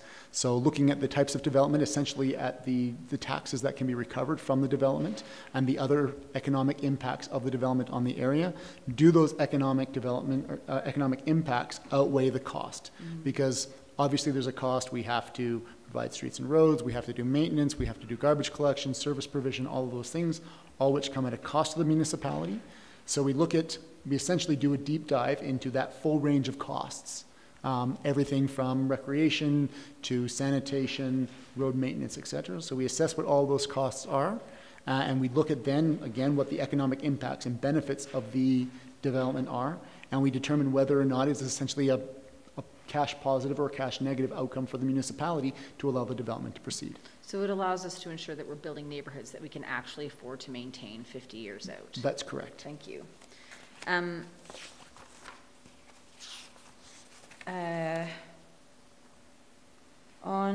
page 49 in the working draft revisions and principles, the fourth paragraph, it starts off, the ASPs are guided by the goal to respect responsible development. And then I'm going to stagger off here. While continuing Canmore's legacy of offering a rare mountain lifestyle for those who embrace living life outside, not indoors. So is that inferring that this ASP coming forward is actually going to include broad principles of smart, compact development, a little less building, a little more wilderness? So I think this speaks to a number of things. That doesn't mean doors. Yeah. I just mean in terms of scale. Yes.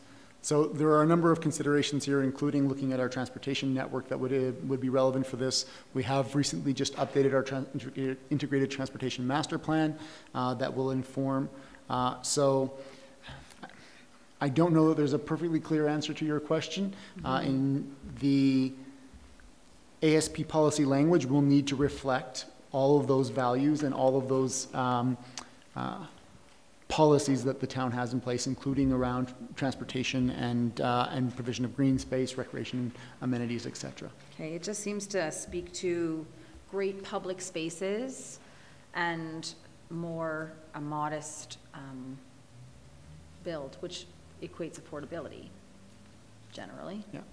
Again, we'll have to see how that translates into the actual policy language. Okay. So then that speaks to ensuring that the neighborhoods are built with complete streets and mines, transportation. Yes. And it goes beyond simply transportation. We're also looking at the amenities that are available, trip generation, what actually makes, it's not just complete streets, it's complete communities. So what can allow it to be a community that is both self-contained but also integrated with the rest of the town and the community. I don't believe it is the intent to build a sort of isolated, standalone bastion out there that has no relation or no connectivity with the rest of the community. That would be disappointing if it was. Yeah, so those are my 4 pieces of input really that I'd like to see hopefully come out in this ASP is those, as Mr. Sorfleet used to say, foci. Yes. Remember? Yes. So I again believe that the applicant is taking notes now, and I believe that there will be other opportunities for council to give that input to them as part of the ASP development. Awesome. Thank you very much, Mr. Fark. Councillor Sanford. Thank you, Your Worship.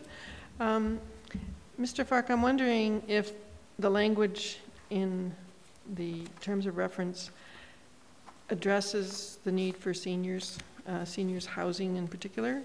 I know that we're talking about inclusive housing, but is seniors something that is a consideration? So inclusive housing is just that, it is inclusive housing, so it's looking at the entire spectrum of, or continuum of housing needs. And it can be anything from campgrounds on one end all the way up to seniors housing on the other end. So I believe that that is captured within the intent of the terms of reference, that type of housing will be explored, and then we will see what comes through in the policy language. Okay, and there is suggestion about complete streets and the configuration of the interior. Is that going to be fully connected to Highway 742, like all the transportation? Yeah, so the certainly we would anticipate that the ASP will reflect a backbone of the parkway running through the center of the future development, at least as far as Smith Creek goes. Obviously, it's not the case for the Three Sisters Village, but there would be connectivity and using the 742 as the primary artery. Mm-hmm. And might there be some consideration around designing density adjacent to 742 so that there is more green space, more perhaps transportation within the green space, but more density towards the main route? Again, I would suggest that that is good feedback to provide the applicant in terms of policy that you're looking to see come forward in the ASP application when it comes. Yeah, and you know, there might be some opportunity for increase in density through density bonusing or whatever. There are some mechanisms that the town has through planning. Certainly there are, yes. Yeah, okay, thank you. And you just to hear you right, you suggested campground is one end of the housing? Yeah, so there's a housing spectrum or a housing continuum, if you will, which is all the way from the sort of temporary low-end campground, for example, all the way up to some of the higher-end homes that you see, and different types of housing, be it affordable, seniors housing, etc. So there's a full spectrum of housing options, and they can be explored through this process. Right. Just my ears perked up when you said campground, since we... You shouldn't read into that too much. Sure, I was simply giving an idea of what the spectrum of housing or the continuum of housing could look like, sure. Not necessarily suggesting that a campground will appear as part of this process. You're not thinking of like a yurt that you could move into, something like that? I would very much like a yurt. I know that. Councillor, Councillor Comfort? Yurts are very cool. I stayed in one for a short period, and they're great. So I'm curious about the conference venue. That seems to be something that's under the economy section. It seems to be something that's going to be proposed. And I'm a little leery of that because many a community has come a cropper because of a proliferation of the wrong sized facilities in that regard, either way too large or not big enough to serve the purpose. So do you have any sense of the developer's aspirations in that direction? I don't at this moment. I mean, the applicant is here. We could ask them that directly if you would like to direct the question to them. My only response would be, at this point, it is part of a suite of options that are being considered and that will be looked at through the ASP development. Did you want to? I just was curious about what kind of research and so forth would be put into that to see what the need is Right. here. So I would anticipate that through the development process, the viability of such a facility would be something that the applicant would have a keen interest in assessing, if for no other reason than to be sure that they could actually secure a tenant or a subdeveloper, let's say, to manage that process. So if that were to come forward within the ASP policy language, I would expect that they would have some confidence that it could be realized. Bearing in mind, Councillor, that we've done a very comprehensive study on that subject. Sure, but then things change, economic conditions change and so forth. So it's just sometimes, and I'm not referencing this developer necessarily, but I've seen in other places where the flavor de jour or that year has driven a development decision and that did not have a happy outcome. So anyway, I guess I'm getting conservative in my old age, less of a risk taker. Anyway, thanks. Is there any other questions from members of council for any of the reports that are in the package? Anything else for administration?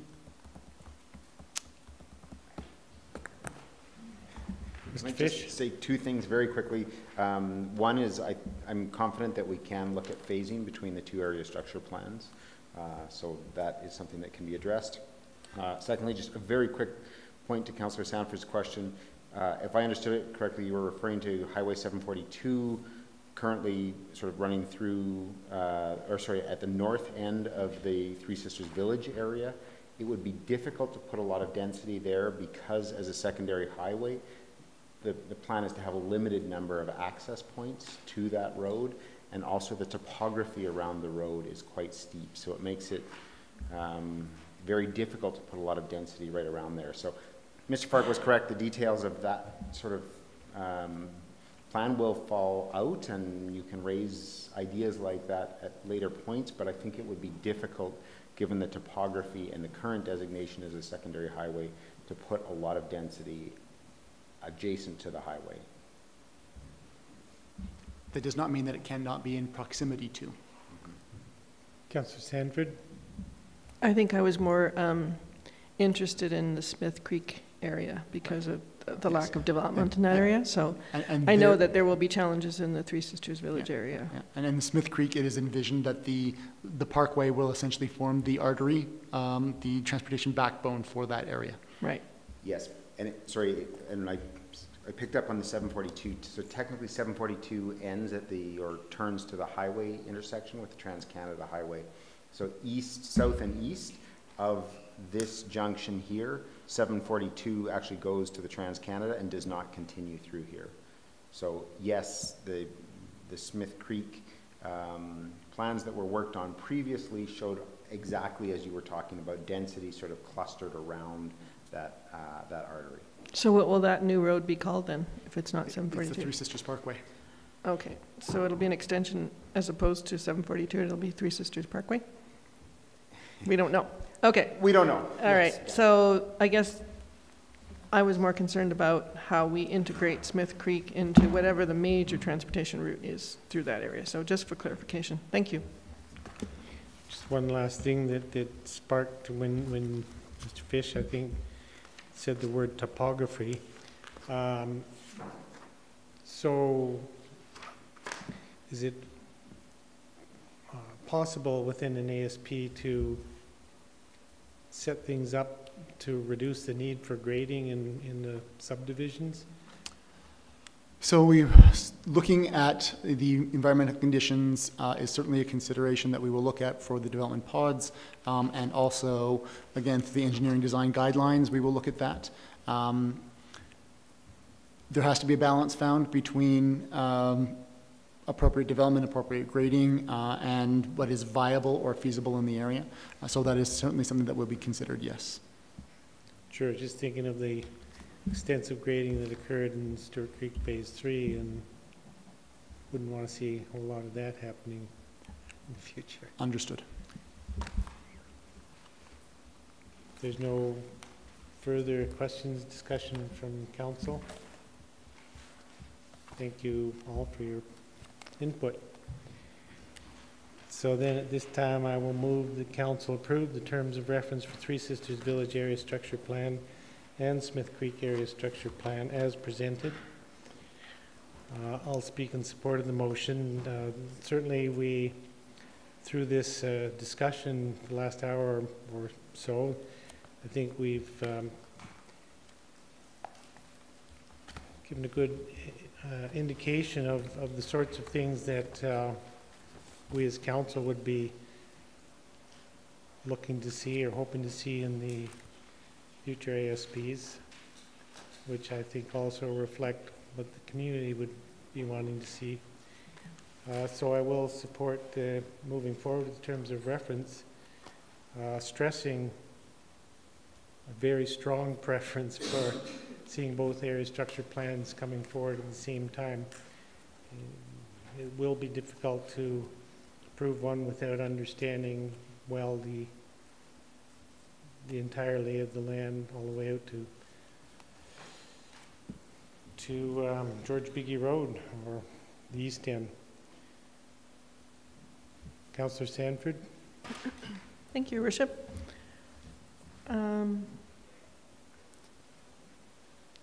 I Are we debating the motion now? Yes, Okay, we are. so we're not putting it up on the board? Okay, we usually have it up. Motion's in the, Okay. We can, I would like to say that I will support this. I think the work done by Ms. Rogers is really, really good. I know that we've done a lot of consideration on Three Sisters land and Three Sisters developments. And I think it's really a nice positive voice that you have in this document. I think going forward, we're going to have to come to some agreements on what we're going to do with the redevelopment of this land. And I think it would be good to go forward with a positive attitude. And I think this document has a very positive tone to it. So thank you for that. I'd be happy to support it. are the members of council speaking to the motion to approve the terms of reference? If not, I'll call the question. Those in favor? Opposed? Motion's carried unanimously. At this time, I'll call a short recess. We always call a short recess at 2 hours into the meeting. Those of you who'd like to stay, we're going to have a fascinating, we're going to move into a meeting of the Finance Committee. Lots of interesting financial. I know, but that'll be short. And then, well, within no time at all, we'll be talking about financial stuff, so hang around.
So I'll call the meeting back to order at this time.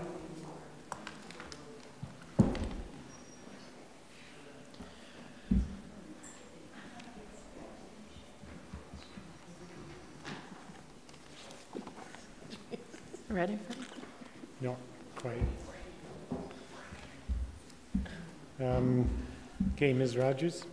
Thank you, Mayor, members of council. I will be reviewing with you this evening the proposed changes to the council remuneration policy.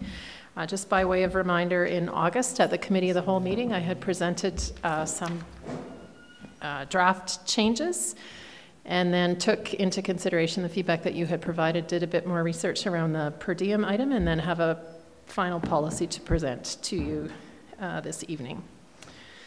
So just again as a reminder from what we discussed in August, beginning in 2019, the 1/3 tax-free portion of elected officials' salaries will be eliminated, and that was part of the recent federal budget. The tax-free allowance was intended historically to cover non-accountable expense allowance to an elected officer to perform the duties of that office. The description was actually, in definition, somewhat vague and allowed for interpretation by the government body. We looked at the approach that there's significant time commitment by members of council. The 2017 candidate information package outlined a minimum commitment of 25 hours per week, but discussions with current and former members of council would indicate that many weeks significantly more than 25 hours of work is required. We did also identify in that candidate information package that the tax-free portion of the income may change. At that time, the federal regulations hadn't quite been finalized. Since then, several municipalities have taken the stance that although council members did not run for office anticipating an increase in remuneration, it is likely also that they would not have expected a decrease as would or could result from this tax change. Compensation for elected officials should reflect the responsibilities, accountability, and time commitment of the position and should be sufficient to attract individuals from all walks of life. As a result of this thinking, many municipalities are taking the approach that we're recommending this evening, which is to increase the gross earnings to result in similar net earnings, and that also would include an increase to the per diems, which we'll get to in just a moment.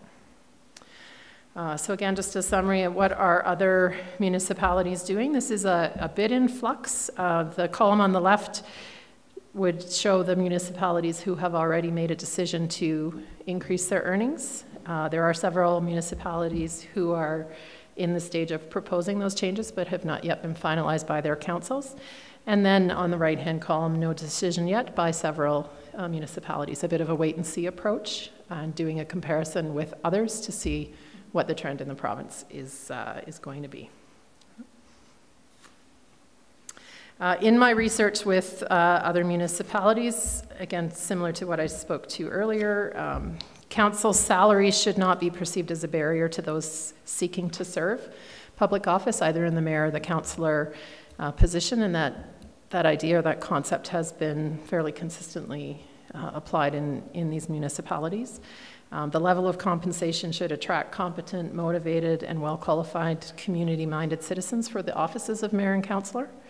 The complexity, responsibilities, time commitments, and accountabilities associated with the roles in our community, we think is unique based on the issues that are facing our community.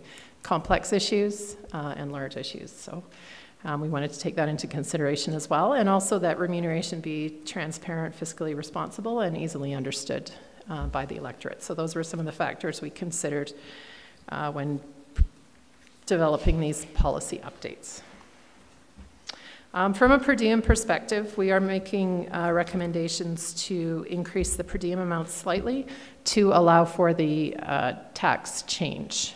Councillor McCallum had a question at the Committee of the Whole that I hadn't fully understood at that point, and that was around the tax-free status of the per diem. So a third of the base wage was tax-free, as well as a third of the per diem. And that was one of the interesting things when I did further research in that area, that many municipalities handled the per diem piece differently. In some cases, some had decided that just the base wage had a tax-free component, but not the per diems. And so So they're not making changes to that because they've always taxed the per diem. And in other cases, the per diems were as we had them set up here, with a portion that was tax-free.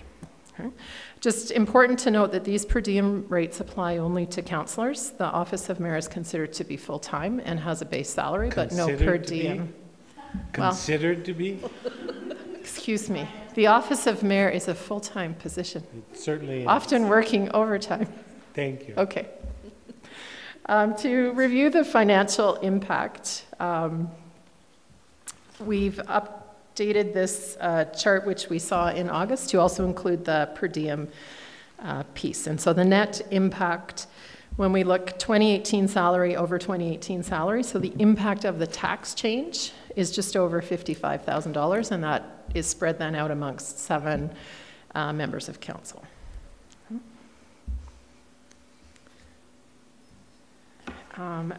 As a highlight of the recommended policy changes, from a content change perspective, the effective date of these changes would be December 16th, which is actually the start of the first pay period of next year, of 2019. We would change the basic rates as shown on the screen.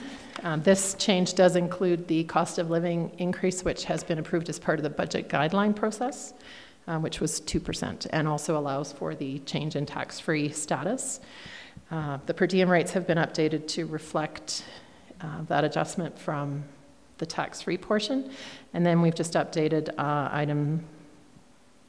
Section 7, Item 1 to delete that which is no longer applicable, and then to clarify the costs related to maintaining home office and in-town travel would not be reimbursed because those were considered now to be included in that increase in salary.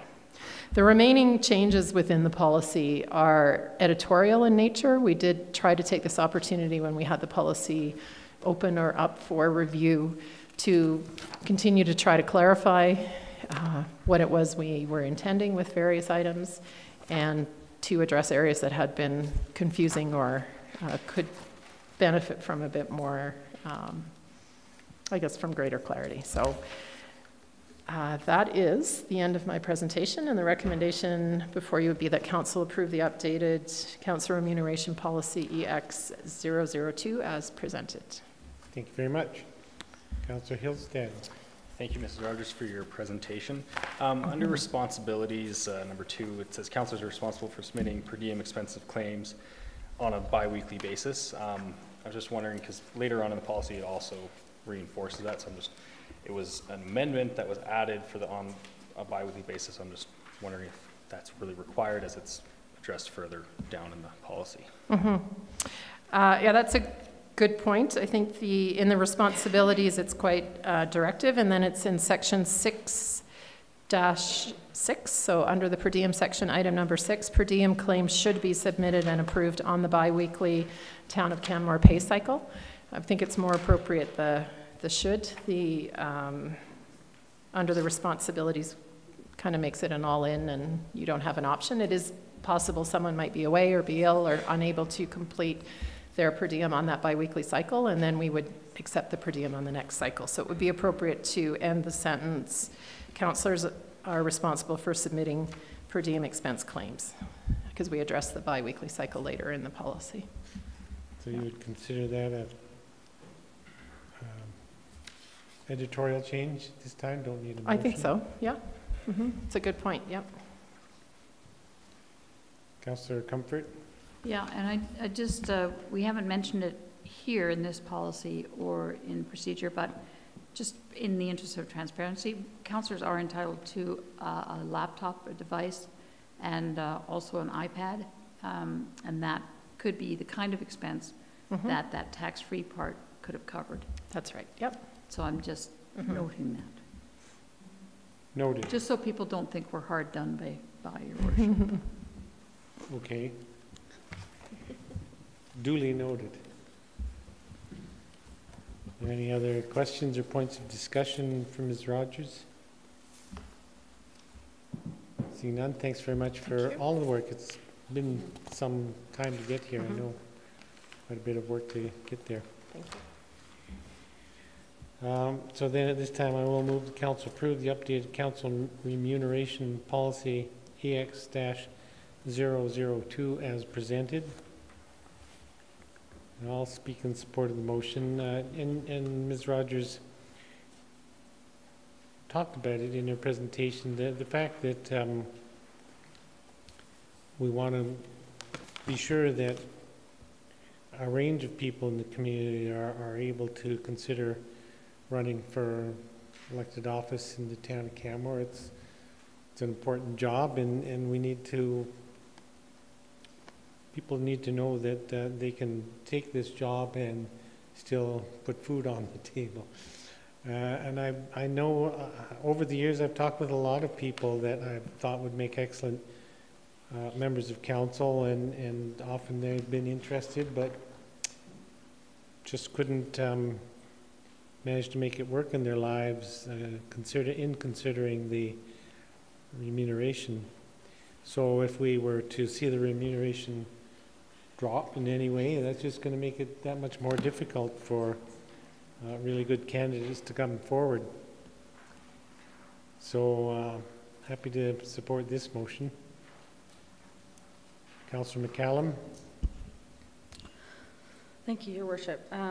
I too would be happy to support this motion. I agree with the comment within the staff report where it states that nobody expected to come to this job earning more money, but they certainly didn't come looking to earn less rather. And I would point out that a majority of councillors, and some only just because they just retired, have at least one other job in addition to the job that they're doing here as a councillor. Some run businesses. Even Your Worship still throws pots. Occasionally. Occasionally, to keep the bills paid. So to keep the sanity as well. Yeah, that too. It's certainly not a position in which that anyone here is getting wealthy off of. And I would note that when I go to other municipalities or other conferences and speak to people with similar sized municipalities, they're actually generally quite shocked as to the amount of work that councillors in Canmore are required to put into their job. I think it's a far smaller commitment in other communities as well. So in that vein, I'll be happy to support this motion. Thank you. Further discussion on the motion? Seeing none, I'll call the question. Those in favor? Opposed? Motion's carried unanimously. And I'll move the council be adjourned. Those in favor? Opposed? We're adjourned. Stretch, but we just did that all